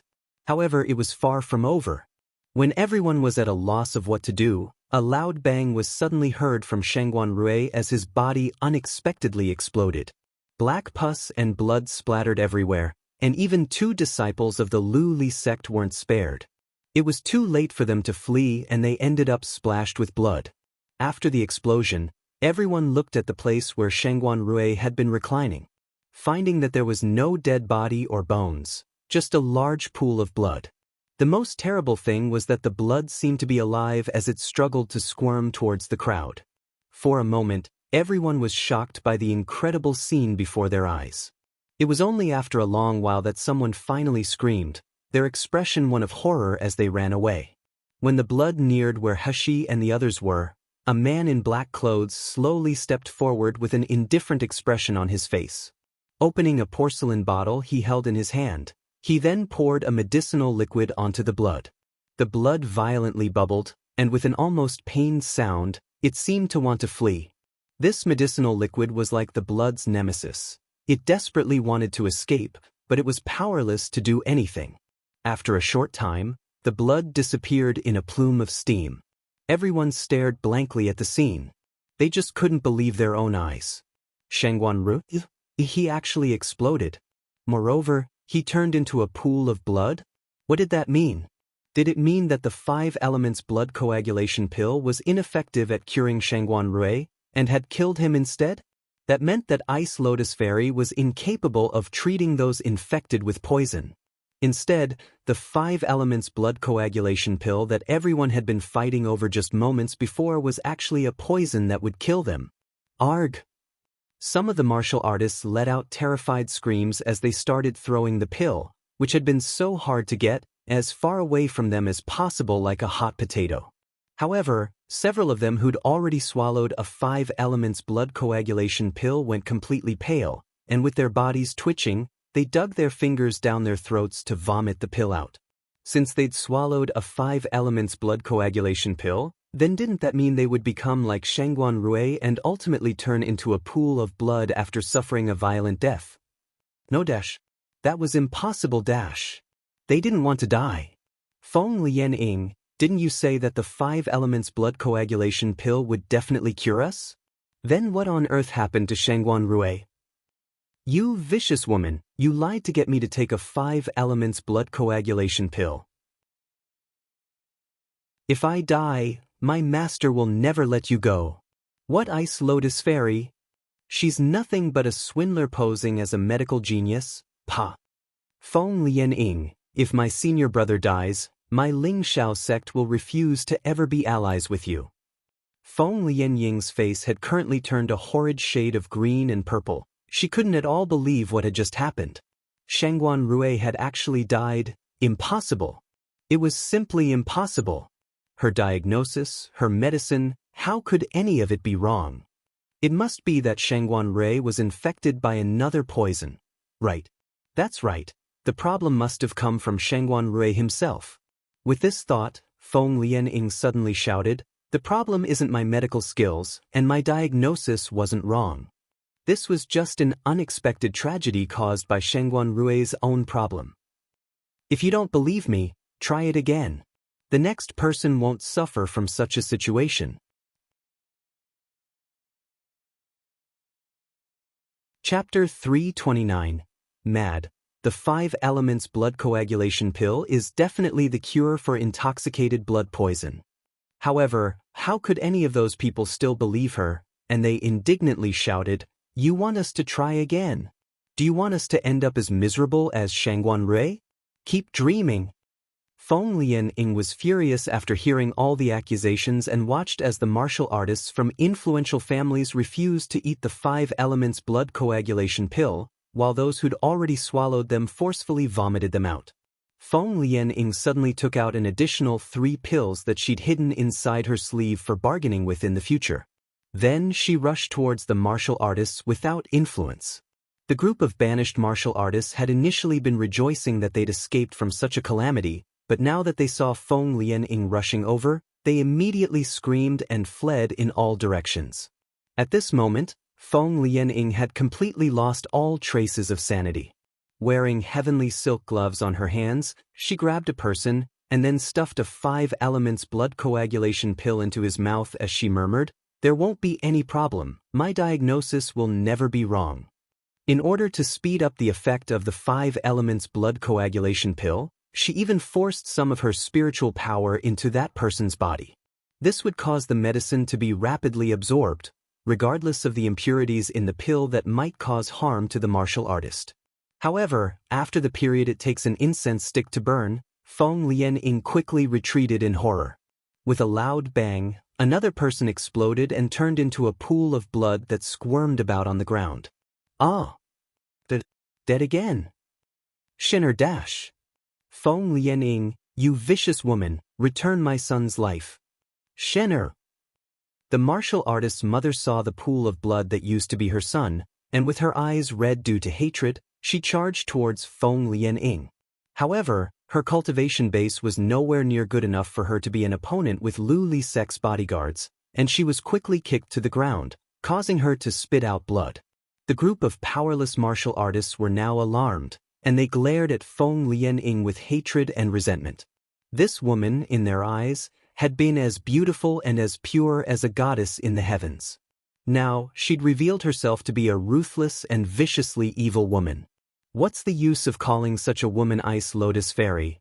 It's simply insulting the title of a fairy. At this moment, Guidao, who'd remained unconscious on the ground the whole time, groaned and slowly opened his eyes. Gu Liufeng's face filled with surprise. Quickly helping to support his uncle sit up, he asked, "How are you feeling, uncle? Do you feel better now?" Guidao bared his teeth and frowned, but eventually he stretched his lips into a smile. "You can rest assured, Lu Feng, I feel much better now." Heshi crouched down and grabbed his wrist to take his pulse before nodding. "The poison in your body has been completely expelled, while your wounds are no longer weeping pus. You can now use your spiritual power to assist in healing your wounds." Sure enough, Guidao's wounds were now only leaking healthy red blood, whereas previously they'd been oozing a black-yellow liquid. Guidao bit his lip, as though he was suffering from pain, and he slowly began to circulate his spiritual power to nourish the wounds on his body. A moment later, the wounds that had slowly been trickling blood dried up. Although it wasn't possible for them to completely heal right away, his body seemed to be in a much better condition than it was before, and he could even see again. Guidao looked at the wounds he'd sustained that were no longer bleeding. His body trembled slightly, and he stared gratefully at Heshi. I didn't think that I'd survive. I thought I would have died already."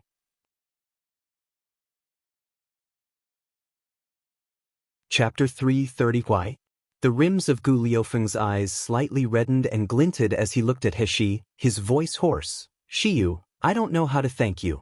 Anyway, if you need something in the future, Gu Lufeng, won't hesitate to brave any danger for you, without a word of complaint." "Rubbish. Didn't you help me before?" While speaking, Heshi threw a bottle of medicine to him and indifferently said, "Applying this to his wounds can help speed up the healing. However, these wounds are a bit unusual, so they might not disappear within a month." The meaning of her words meant that she didn't accept Gu Liufeng's promise to give her his life for saving Guidao's life. At most, what she'd done was only repay the favor she owed Gu Lufeng. Moreover, the words, "We're friends, aren't we?" that Gu Lufeng had previously said remained in her mind. Friends? She didn't quite understand the meaning of this word though.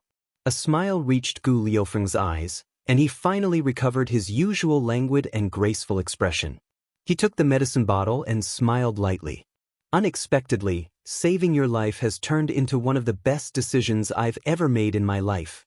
The atmosphere around Heshi and Gu Lufeng was very harmonious. However, Nangong Yu watching from the side had a dark and gloomy expression on his face. He recalled that in Zijin Palace Heshi had faced him with a cold scowl as if she would off all relations with him. This made his heart pound with fear, so for a moment, he didn't dare do anything too rash. Nonetheless, Qin Long noticed his master's gloomy expression. So, quietly coughing, he stepped forward and said, "Young Master Shi, your medical skills are indeed amazing, but we still have many things that we don't understand. Even though the ingredients for your medicine and Feng Lianying's were the same, how come Gu Yidao survived, while Shangguan Rui became a pool of blood?" "Yeah, you're right." Wu Yu also moved closer, his face filled with a smug excitement as he said, "Moreover, if the spiritual plants in the medicinal field were eaten, wouldn't they be poisonous? How come Gu Yidao was able to eat them but still be okay?" At this time, everyone's gaze and attention were focused on this lively group of people. Gu Yidao seemed healthy, his wounds were beginning to heal, and there was no trace of a poisonous backlash. They were so shocked that their eyes were almost popping out of their sockets. This Foundation establishment stage boy had actually managed to cure this strange poison. While Ice Lotus Fairy, who they all previously placed high hopes on, and had spoken with such confidence, had ended up terribly failing. No one expected the results to be so unexpected. At the same time, once Feng Lianying had seen that Hishi had really cured Gu Yidao, she completely lost her mind. She didn't believe that her medical skills were inferior to that slut's. Impossible dash. Impossible dash. My diagnosis was absolutely not wrong. I'm a 5th-rank doctor and a direct disciple of Thousand Venom Valley's master. How could I lose to this slut? Give me the pill, and I'll find someone to try the medicine again. I will never admit defeat. Hysterical yelling like a maniac echoed around Thousand Herb Mist, and everyone looked at the woman's sinister expression, feeling nothing but disgust and hatred. This so-called Ice Lotus Fairy was merely an idiot with an undeserved reputation. She had no excellent medical skills. What was even more embarrassing is that she'd obviously failed, yet she still wanted to try her medicine on innocent martial artists, regardless of people's lives. She was really too shameful and malicious. The moment when Feng Lianying was about to find someone else to try her medicine, a palm ruthlessly landed on her face, causing her to stagger to the ground. When Feng Lianying looked up, she saw Feng Yunjing's cold, murderous look. "Until when do you want to keep losing face?" Chapter 331, Genuine Antidote. Feng Lianying's mouth gaped open, her heart filling with resentment. Just as she was going to say something more, Feng Yunjing's next words made her tremble and she no longer dared to act recklessly. "If you dare tarnish the reputation of the Feng family again, I'll send you to the ancestral temple of the Feng family, and you can never think of coming out." Going to the Feng family's ancestral temple meant that her name would be removed from the Feng family records. From then on, her life would be over, and she could no longer appear on Mi Luo continent. That, for Feng Lianying, who was filled with pride and a thirst for power, was simply a fate worse than death. On the other hand, when Heshi heard the inquiries from Qing Long and the others, the hint of a smile flashed in her eyes. She didn't answer but instead took out a spiritual supplement pill. Next, she walked over to the spreading pool of squirming blood and dropped the pill on it. Everyone was puzzled and couldn't help but gather closer. Soon, something shocking to everyone occurred. The blood that was originally only the size of 2 palms suddenly made a pfff noise after the spiritual supplement pill was thrown into it. Then, the area of blood grew bigger and bigger, while the speed it was squirming at rapidly increased. The way that the blood struggled and pulsed was like a blood demon coming to life. While that spiritual supplement pill, at this time, had been entirely swallowed up. Everyone's mouths opened wide, astonishment showing clearly on their faces. Gu Lufeng murmured, "This poison can become stronger by swallowing spiritual power? So that's the reason you eliminated the spiritual power within the spiritual herb and in my uncle first?" Hashi nodded, unhurriedly answering, "Purple monkey flower, pomegranate fire fruit, and dragon grass are indeed the nemesis of this poison. However, the rich spiritual power contained within these herbs is actually the greatest source of nourishment to this poison. Which means the herbs that were originally ready to detoxify the poison not only didn't work but instead made the poison absorb the spiritual power and become stronger." In fact, Hashi had read about it in the overflowing cauldron pill scripture, that this poison was indeed the blood-intoxicated poison, and that purple monkey flower, pomegranate fire fruit, and dragon grass were the antidote. However, Because the way to make blood-intoxicated poison had long been lost from Mi Luo continent for so many years, many people were unaware of the real character of this poison, that spiritual power was its food. Feng Lianying thought that she knew the nemesis of blood-intoxicated poison and how to detoxify it, but little did she know the correct way to cure the poison. In addition to it requiring purple monkey flower, pomegranate fire fruit, and dragon grass, the most important part was that all the spiritual power within the herbs and the patient had been expelled. For a long time now, spiritual power was a nemesis to all poisons. In general, as long as the spiritual power was strong enough, it could easily resist the erosion of all types of poison. However, for blood-intoxicated poison it was the opposite. Spiritual power was instead its most vital nourishment. It's no wonder that Feng Lianying took it for granted that the 5 elements blood coagulation pill would be able to help. As for why some of the herbs in the medicinal field can be consumed, and some of them are poisonous? Hashi smiled leisurely before she indifferently said, I can only tell you that I'm able to distinguish them one by one, which herbs in this field are poisoned, and which ones are normal. But as for the method to differentiate them, forgive me, but I can't tell you that. The fact is that she didn't really know how to explain because it was a kind of intuition she'd gained after dealing with poisons for many years. She only needs to smell them and see them, and she could tell right away whether or not the things in front of her were poisonous. Although Hushi's explanation was anything but detailed, it was still much clearer than Feng Lianying's. Those people who were still worried about Gui Dao suffering from residual effects now no longer had any doubts.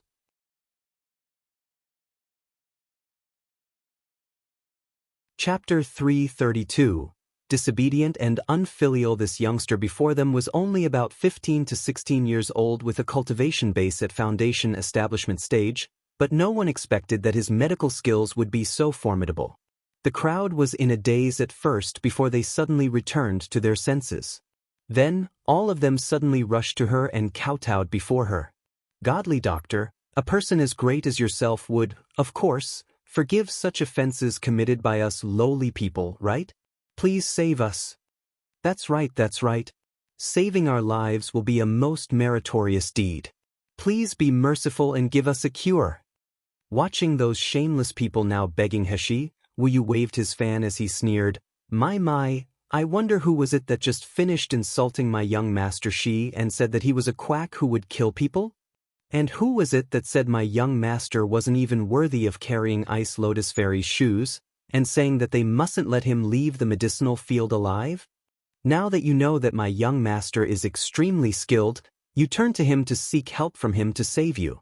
I wonder how many faces you all have? Everyone was so ashamed, to the point that their faces were filled with resentment. Wu Yu's words were obviously too relentless, making them all lose face. However, as they felt the poison within them flare up once more, their little lives flashed before their eyes. How could they still consider their reputations? They didn't respond to Wu Yu's words, and instead kept incessantly weeping for help with faces filled with snot and tears. At this time, a man covered in blood and on his last breaths suddenly crawled out from the crowd.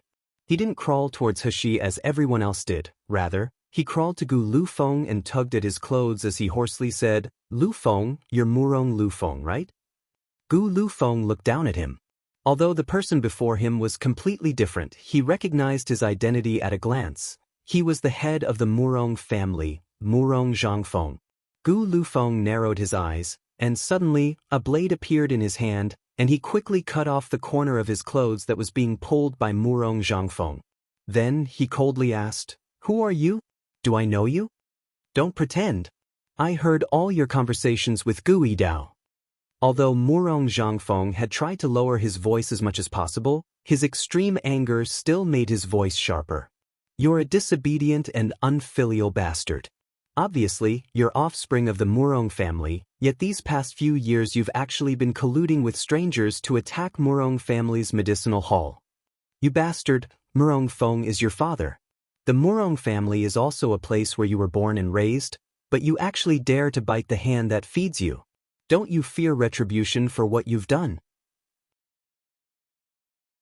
Gu Liufeng's face was covered with a mask, so the only things visible were his cold eyes and the slight smirk hanging on a corner of his mouth. You people from the Murong family are devoid of consciences and unafraid of retribution for your bad deeds. So, why would I be afraid? You dash.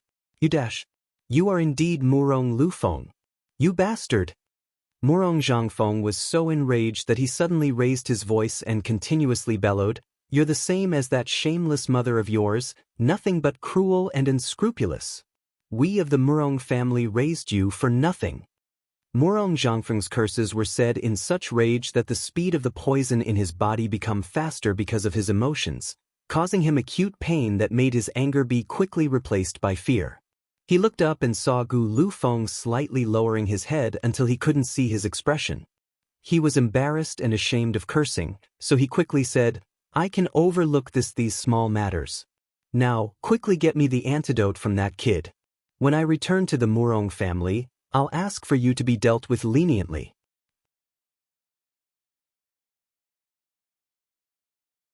Chapter 333. For what reason? Everyone in the crowd around Heshi, because of Murong Zhangfeng's yelling, were all focusing on Gu Lufeng. Heshi sauntered towards Gu Lufeng, glanced at Murong Zhangfeng, then whispered, "What's going on?" As soon as she'd finished asking, she noticed that his body was trembling slightly and his hands hanging by his sides were clenched into fists. It was clear that he'd reached an extreme level of anger. And when Murong Zhangfeng saw Heshi, surprise flashed on his face before he shouted, "Genius Dr. Shi, I'm the head of the Murong family, Murong Zhangfeng. Give me the antidote, and as long as you save me, my older brother and my Murong family will owe you our thanks. I believe in that in Yanjing City you must have heard the name of my Murong family, right?" Heshi sneered and arrogantly looked at him. Her eyes were full of contempt. "Who are you?" The disdain and contempt in her voice were clear. The people who heard it couldn't help but snigger. Murong Zhangfeng, however, was so angered that the flesh on his face trembled. But even so, when he remembered that his own little life was in the grip of the other party's hands, he didn't dare act rashly and suppressed his anger. I'm not just the head of the Murong family, but also Murong Liufeng's paternal uncle. You just saved Murong Liufeng's maternal uncle, so why don't you save me too?" "Murong Lufeng?" Heshi raised her brows, and then looked at Gu Lufeng. She saw him looking at Murong Zhangfeng and Murong Hai, who was unconscious, with a gaze as cold as a blade. That gaze was like he was going to dismember their bodies. The crowd who'd been begging suddenly started gossiping. "Isn't the man who's wearing the mask young Master Gu, the owner of Xingde Hall, Gu Lufeng? Why did the head of the Murong family call him Murong Lufeng? Is he a member of the Murong family? But I'd heard that Xingde Hall was suppressing the Murong family, even seizing half of the Murong family's market in the city outside of Yanjing City. If Gu Lufeng is a member of the Murong family, then isn't he too disobedient and unfilial?" Everyone looked at Gu Lufeng with gazes filled with questions and anger. However, Murong Zhangfeng had started rejoicing in his heart as this was the perfect opportunity to take advantage of the situation because, unfortunately, the poison in his body was getting stronger and stronger. While Murong Hai, who was lying beside him, was now barely even breathing. Murong Zhangfeng quickly yelled at Gu Lufeng, "Murong Lufeng, you still haven't gotten Genius Dr. Shi to give me the antidote." "Give you the antidote?" Gu Lufeng, who'd been silent all this time, finally began to speak. His voice was full of bitter resentment and sarcasm. "Murong Zhangfeng, you want me to save you? For what reason? Is it based on the matter of you treating my mother and I worse than dogs?" As soon as he finished speaking, he raised his hand to take down his mask. In the next moment, everyone exclaimed and sucked in sharp gasps. Appearing in front of them was an ambiguous face. It was incomparably handsome, and yet it was also gorgeous. Unfortunately, as it happened, there was a long ghastly scar running from his brow to just under his right ear. This scar was blood red and was like a centipede crawling on his face. It was a vivid contrast to his slightly pale skin. His initially handsome face had been transformed into one of a horrible monster due to the scar. Although it was only a single scar, with the hatred reflected in Gu Liufeng's eyes, and Murong Zhangfeng's eyes that avoided looking at the scar, Everyone could easily tell that the Murong family must have treated Gu Lufeng and his mother exceptionally poorly.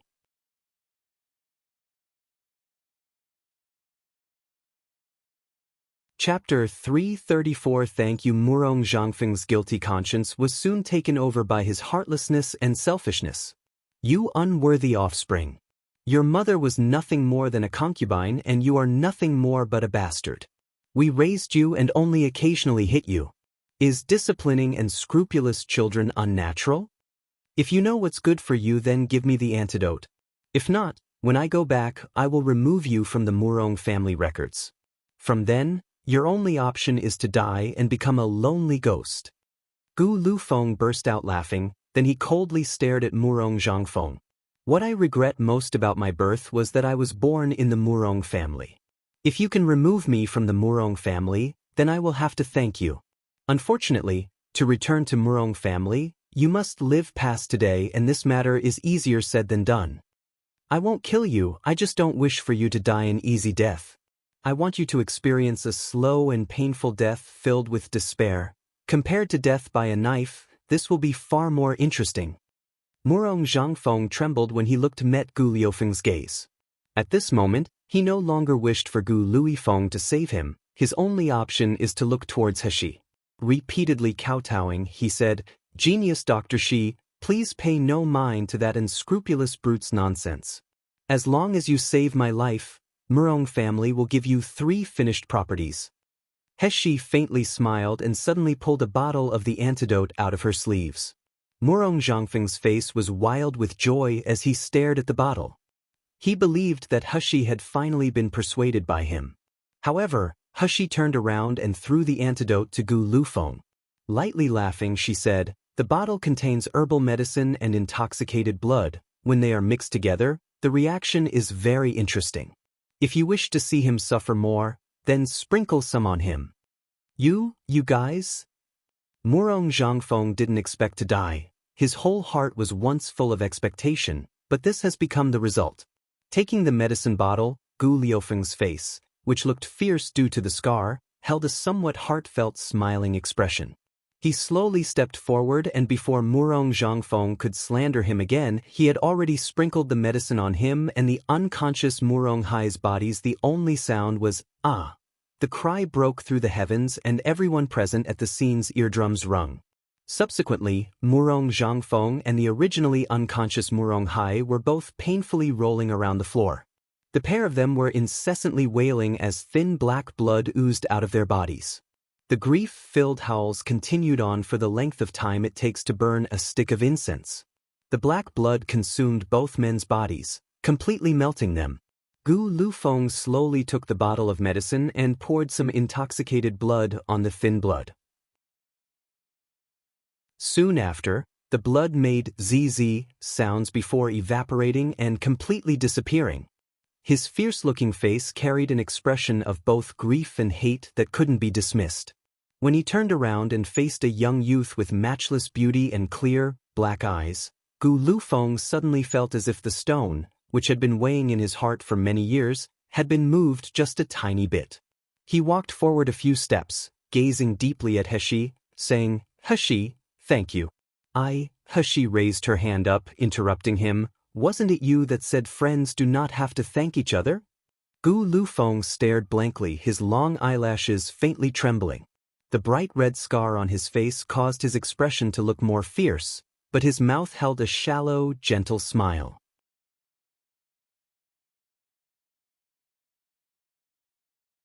Chapter 335. Profiting from one's misfortunes. After everyone saw for themselves the miserable death Murong Zhangfeng and Murong Hai suffered, they all immediately thought about the poison on their body breaking out at any time. Who dared to still hesitate? Like a swarm of bees, everyone turned to run towards He, begging her to save their lives. To tell you the truth, He had no mercy in her heart for these people. Looking at the group of people miserably crying for help, the idea of delivering all living creatures from suffering came to mind during this moment. He remained unmoved, coldly saying, "If you want us to save you, that can be done. However, I, Dr. Shi, want to continue treating the way I was doing so previously."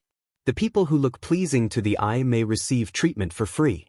But for the people who aren't pleasing to the eye, even if you offered 10 million in gold, I still may not treat you. And if you guys still wish for me to save you, this is doable. So long as you guys are able to take out an object which meets my eye, such as a pill or rare treasure. 1 treasure in exchange for 1 life. If not, then don't speak. Immediately after Heshi said these words, everyone looked at each other in dismay and nobody made a sound for a long time. After a while, somebody couldn't help themselves and lowly said a sentence, "Isn't it a doctor's job to save people? How can you act so snobbish?" Heshi looked unhurried as Wu Yu already stepped forward, while waving a fan, and sneered, "Ice Lotus Fairy isn't snobbish. She's willing to treat you guys for free. Why don't you go ask her to treat you then?" Once these words were spoken, everyone's complexions immediately paled and nobody dared to speak anymore. Just then, the Ice Lotus Fairy really did agree to treat everybody free of charge, but what was the result? They saw the 2 bodies explode, becoming a puddle of blood. And that malicious fairy, even if she did not require payment, only gave the medicine to the people with riches and power. Compared to requiring payment, how is this any different? However, this straightforward youth in front of their eyes may be a better option. Heshi felt disinclined to stay with these grumbling people. Directly towards Wu Yu, she said, "This matter will be handed over to you, you will get a fraction of the gains. These trivial matters, young master, she has given this humble one to do." Not waiting for Heshi to finish speaking, Wu Yu's eyes already brightened up and excitedly said, "As long as you let me try some more of your delicious food, I wouldn't even hesitate to go through water and tread on fire." 2. Heshi's face twitched. She felt as if this Wu Yu didn't deserve the title of a glutton. He threw away all integrity just to eat something. 3. Able to get Heshi's nod of approval, Wu Yu immediately felt very excited. In order to extort those pitiful people, he wouldn't leave any hands out. 4. With Sheng De Hall's Master Gu Liufeng's added help, both men were ruthless, causing the group of people to quickly become angry. Truth to be told, if my level 3 pills were exchanged for crystals, it would be several 100,000. Yet this was still not enough to invite several doctors. You still can't hate enough? Acting like you guys, who are profiting from someone's misfortune, really can't saving people. Where is the doctor? Isn't it just made up of purple monkey flower, pomegranate fire fruit, and dragon grass, which is then baked with spiritual energy? This old man, is also a level 2 doctor. I don't believe that I can't do it too.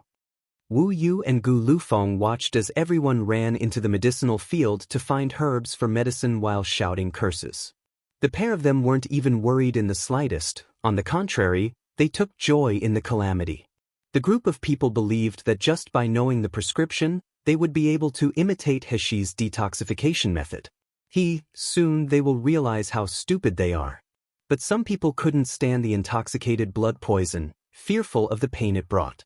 Unable to bear it any longer, they finally took out a treasure that they had obtained from the secret territory to exchange. This is the level 5 magical beast inner pill I obtained from Huang Emo territory. In order to get this level 5 inner pill, I nearly got eaten by the magical beast. Originally the plan was to use this inner pill in order to advance a level.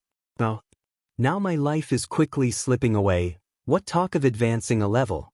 This inner pill is for you. Quickly give me the antidote. 1. Compared to requiring payment, how is this any different? The Ice Lotus Fairy is essentially only picking the people who would be able to help her in the future. 2. I wouldn't even hesitate to go through water and tread on fire. Not afraid of any difficulty, you would be happy to do just about anything for another bite of Heshi's food. 3. She felt as if this Wu Yu didn't deserve the title of a glutton. He threw away all integrity just to eat something. I feel like the author means that the title of glutton isn't enough to describe how much Wu Yu would do for food. 4. He wouldn't leave any hands out. Wu Yu will expend all of his energy into this. He'll give it his all. Chapter 336 Vile Thoughts. Wu Yu accepted the inner pill and checked it over. Suddenly beaming with joy, he handed over a bottle of Heshi's boiled medicinal juice. Remember to clear your body of spiritual power before taking it. No longer daring to tarry, the youth emptied his body of all spiritual power. Soon after, he quickly drank the antidote. Right after he drank the antidote, severe pain began to spread. The pain caused him to repeatedly howl, rolling around on the floor. But before half an hour even passed, the pain began to gradually reside and the pus on his body also completely disappeared. Even the wound began to rapidly heal. He felt his spiritual power return to his dantian, and the burning pain in his internal organs faded away. The youth couldn't help but laugh. Facing Hashi, he dropped to his knees with his hands clasped. His face still held some of his previous unwillingness. "Thank you, genius doctor, for saving my life." Compared to one's own life, any medicinal pill isn't important when you don't have a life to live anymore.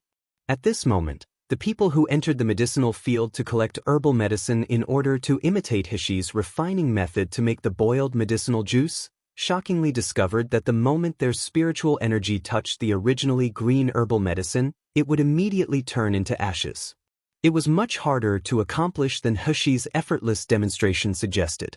Now, everybody had no other way out. Additionally, people were already able to obtain the antidote after exchanging their treasure. Who dared to still hesitate? One after another, they took out their treasures to exchange with Hashi. From far away, Feng Lianying clenched her fists. She watched Hashi's stars gathering around the moon appearance too, and bit down on her teeth until they made sounds.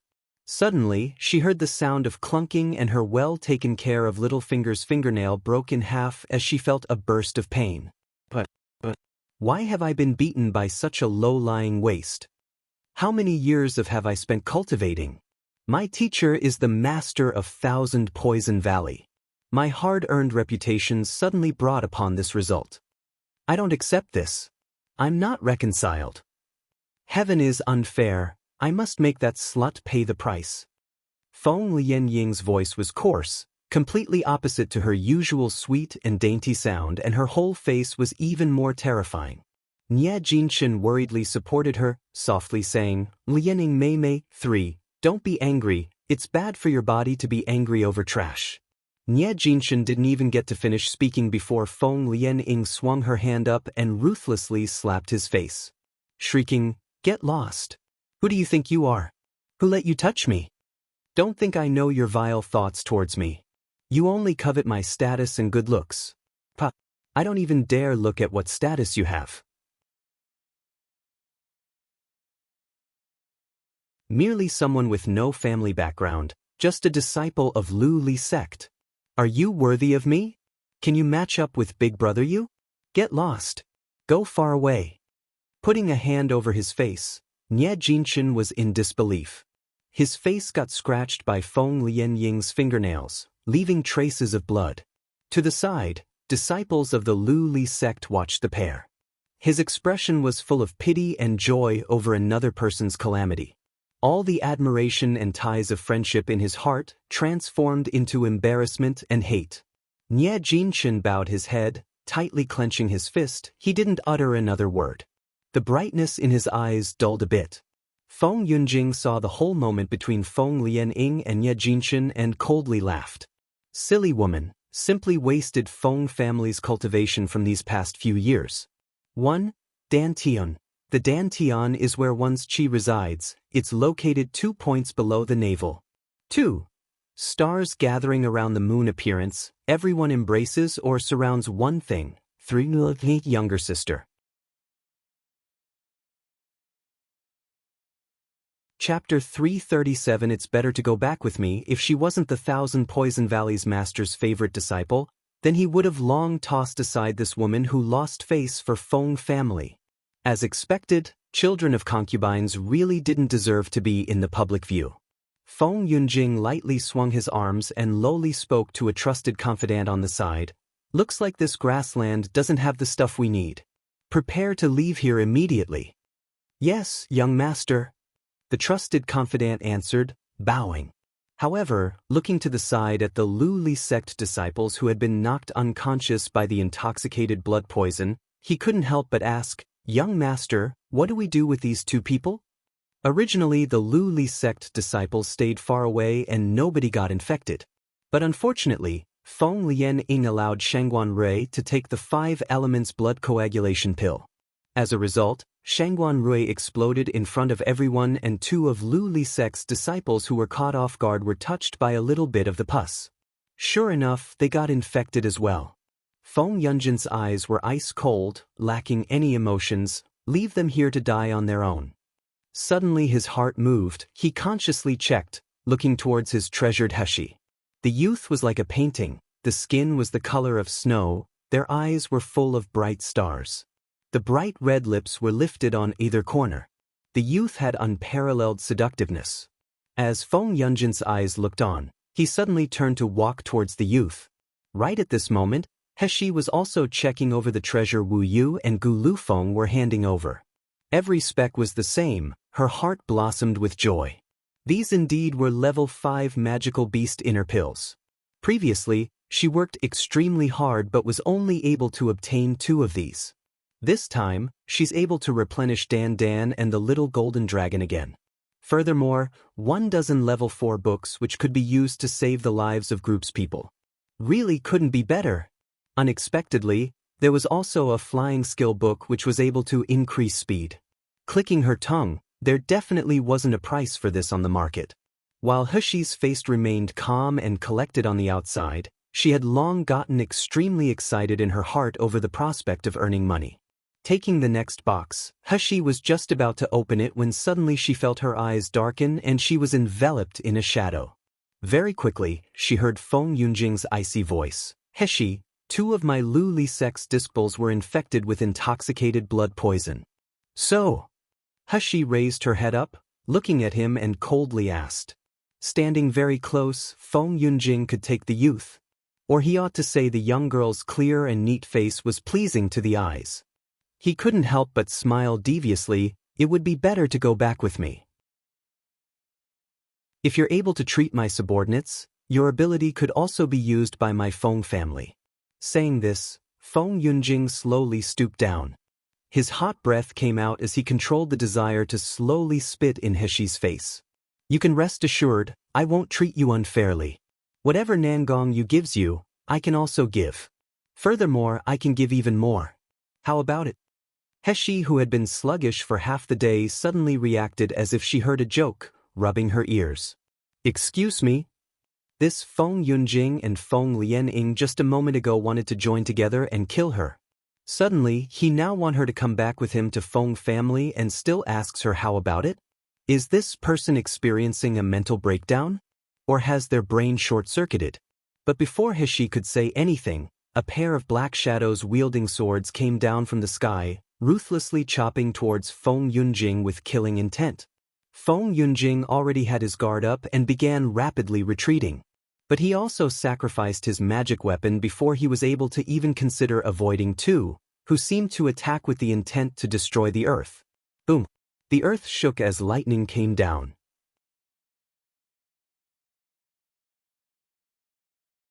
Chapter 338. Give it to me.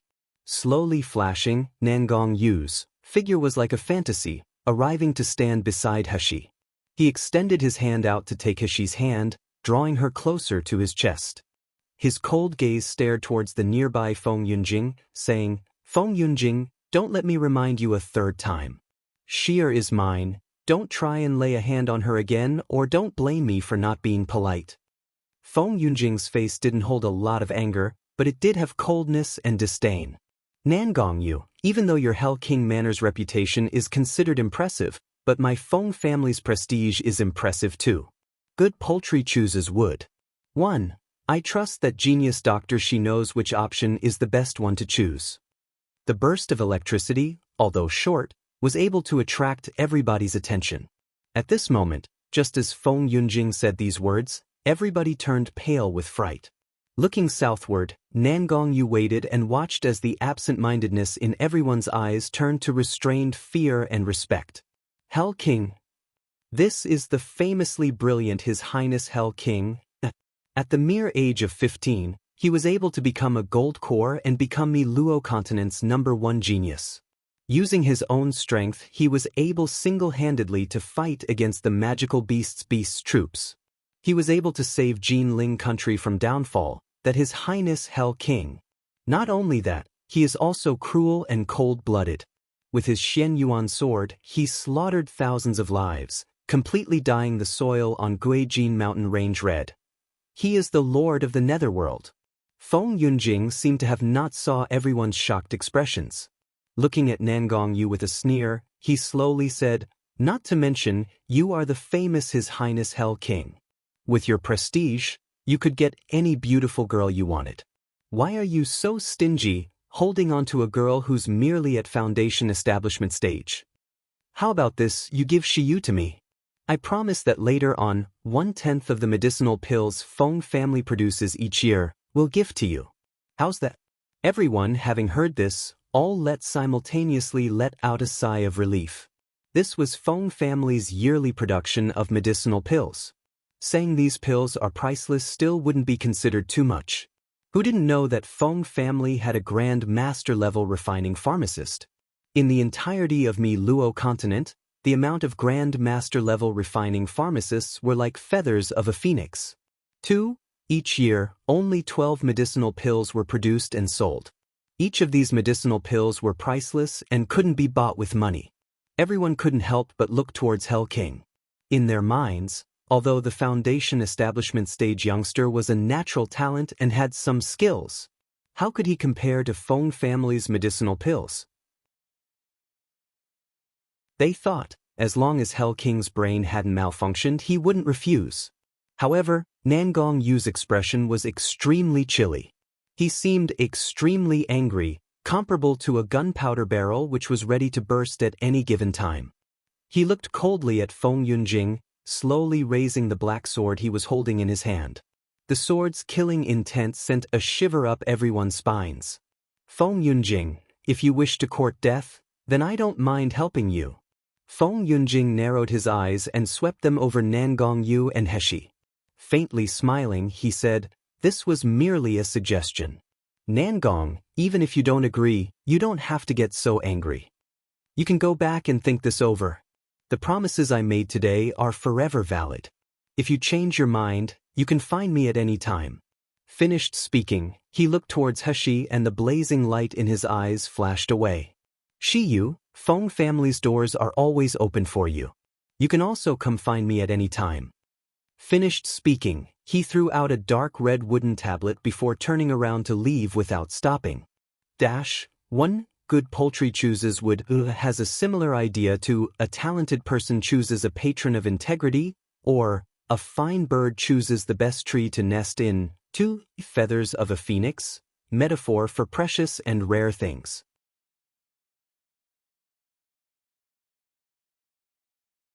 Chapter 339. Plan ahead. Heshi picked up the wooden tablet, turning it around in her hands to look at the entire thing.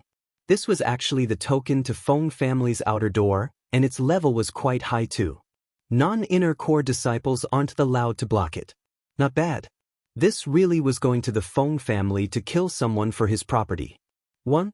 An indispensable move. Heshi beamed, storing the command tablet in her space. Seeing this, Nangong Yu couldn't help it and his expression became extremely ugly.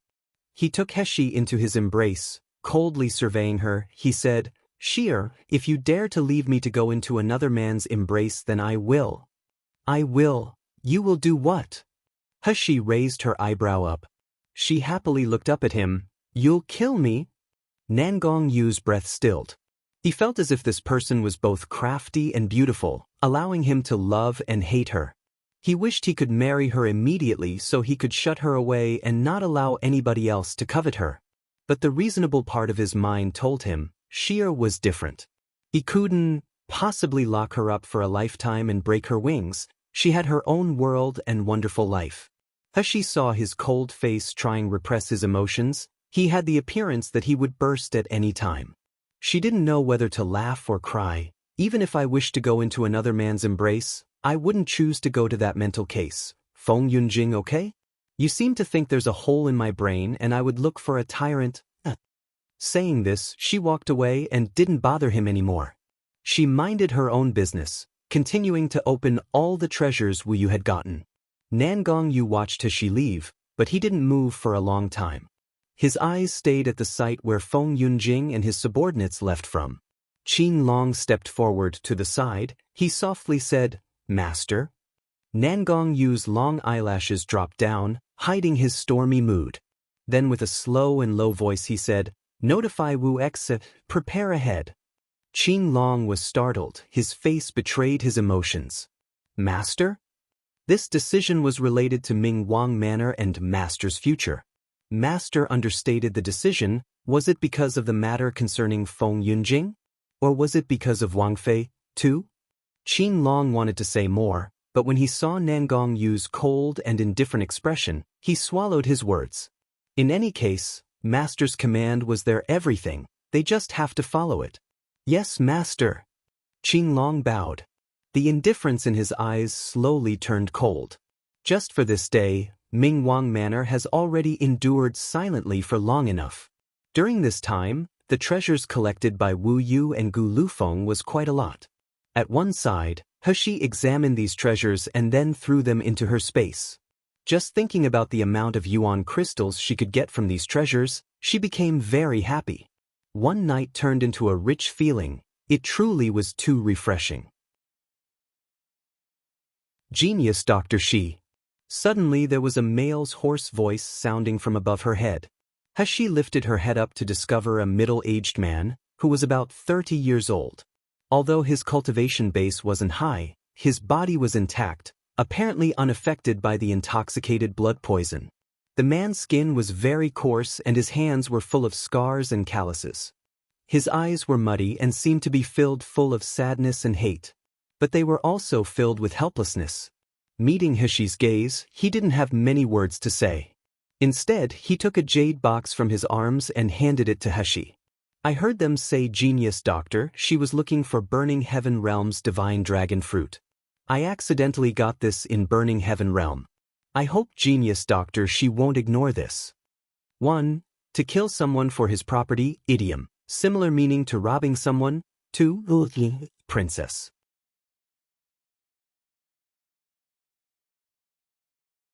Chapter 340. What do you want me to do for you? Heshi blankly stared. Then suddenly she opened her eyes wide.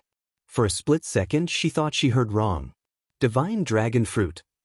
Although she did deliberately mention to Wu Yu that she was looking for the divine dragon fruit, she never thought she would be able to get it through this exchange. After all, the divine dragon fruit was extremely precious. The process of obtaining it is very challenging. Forget about even a few people being able to obtain it. But even if one does manage to obtain the fruit, with its high value, who would be stupid enough to trade it away? Heshi accepted the jade box and opened it. After taking one look at it, she already knew this really was the divine dragon fruit. This divine dragon fruit was little golden dragon's most needed spiritual fruit. It was the one which could heal him the most. Speaking to the middle-aged man, her tone was very mild. "Do you have any relatives who need me to detoxify or save them?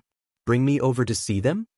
Unexpectedly, the middle-aged man stood in the same spot he was originally. His face was filled with sadness and desperation, and after a while, he finally said, "No more. No more. There's already nobody left, it's too late." He suddenly turned around, pointing to a distant silhouette of a woman lying down. Then he pointed to the ground where the blood boiled, then disappeared. Distressed, he said, "Genius Dr. Shi, do you understand now? That is my wife and son. Just 1 hour before, they were still alive. Although my son was infected, he at the very least had the will to live." But Feng Yanling? It's all because of Feng Yanling, that malicious woman. Unexpectedly, she forced my son to eat the 5 elements blood coagulation pill, letting my son explode and die, becoming nothing but a puddle of blood. My wife was so angry she went to argue. But she ended up being seriously injured by Lu Li Temple's people. I'm very unwilling. Clearly, our family is nothing more than insignificant warriors. And Lu Li sect, everybody minds their own business. For what reason did Feng Yanling not take our lives as lives? Why did she allow my family to fall apart? The family is bankrupt and the people are dead. 1. The middle-aged man's voice was full of suffering and despair, breaking one's heart. Tears were flowing down his face. Heshi was silent for a long time, gently pinching the jade box. Lowering her voice, "You gifted me the divine dragon fruit, but what do you want me to do for you?" The man miserably shook his head. "After losing my wife and child, these material items no longer have any worth to me. My family passed on specific ways to make charms. My family stayed in Burning Heaven Realm for 7 days and 7 nights, ambushing people. With great difficulty, we were able to obtain this divine dragon fruit." The original hope was to improve my son's aptitude, giving him the ability to enter an influential sect to give him a more promising future. But now it's all over. All finished. What use is this divine dragon fruit to me now?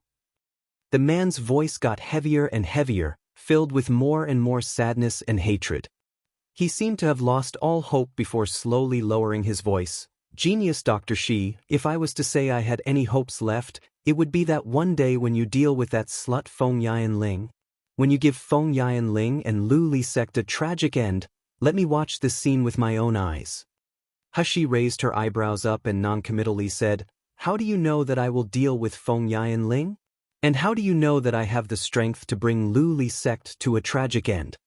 1. The family is bankrupt and the people are dead. Idiom. The man's family is ruined and he has nobody left. You're tuning in to the Passion Pages YouTube channel.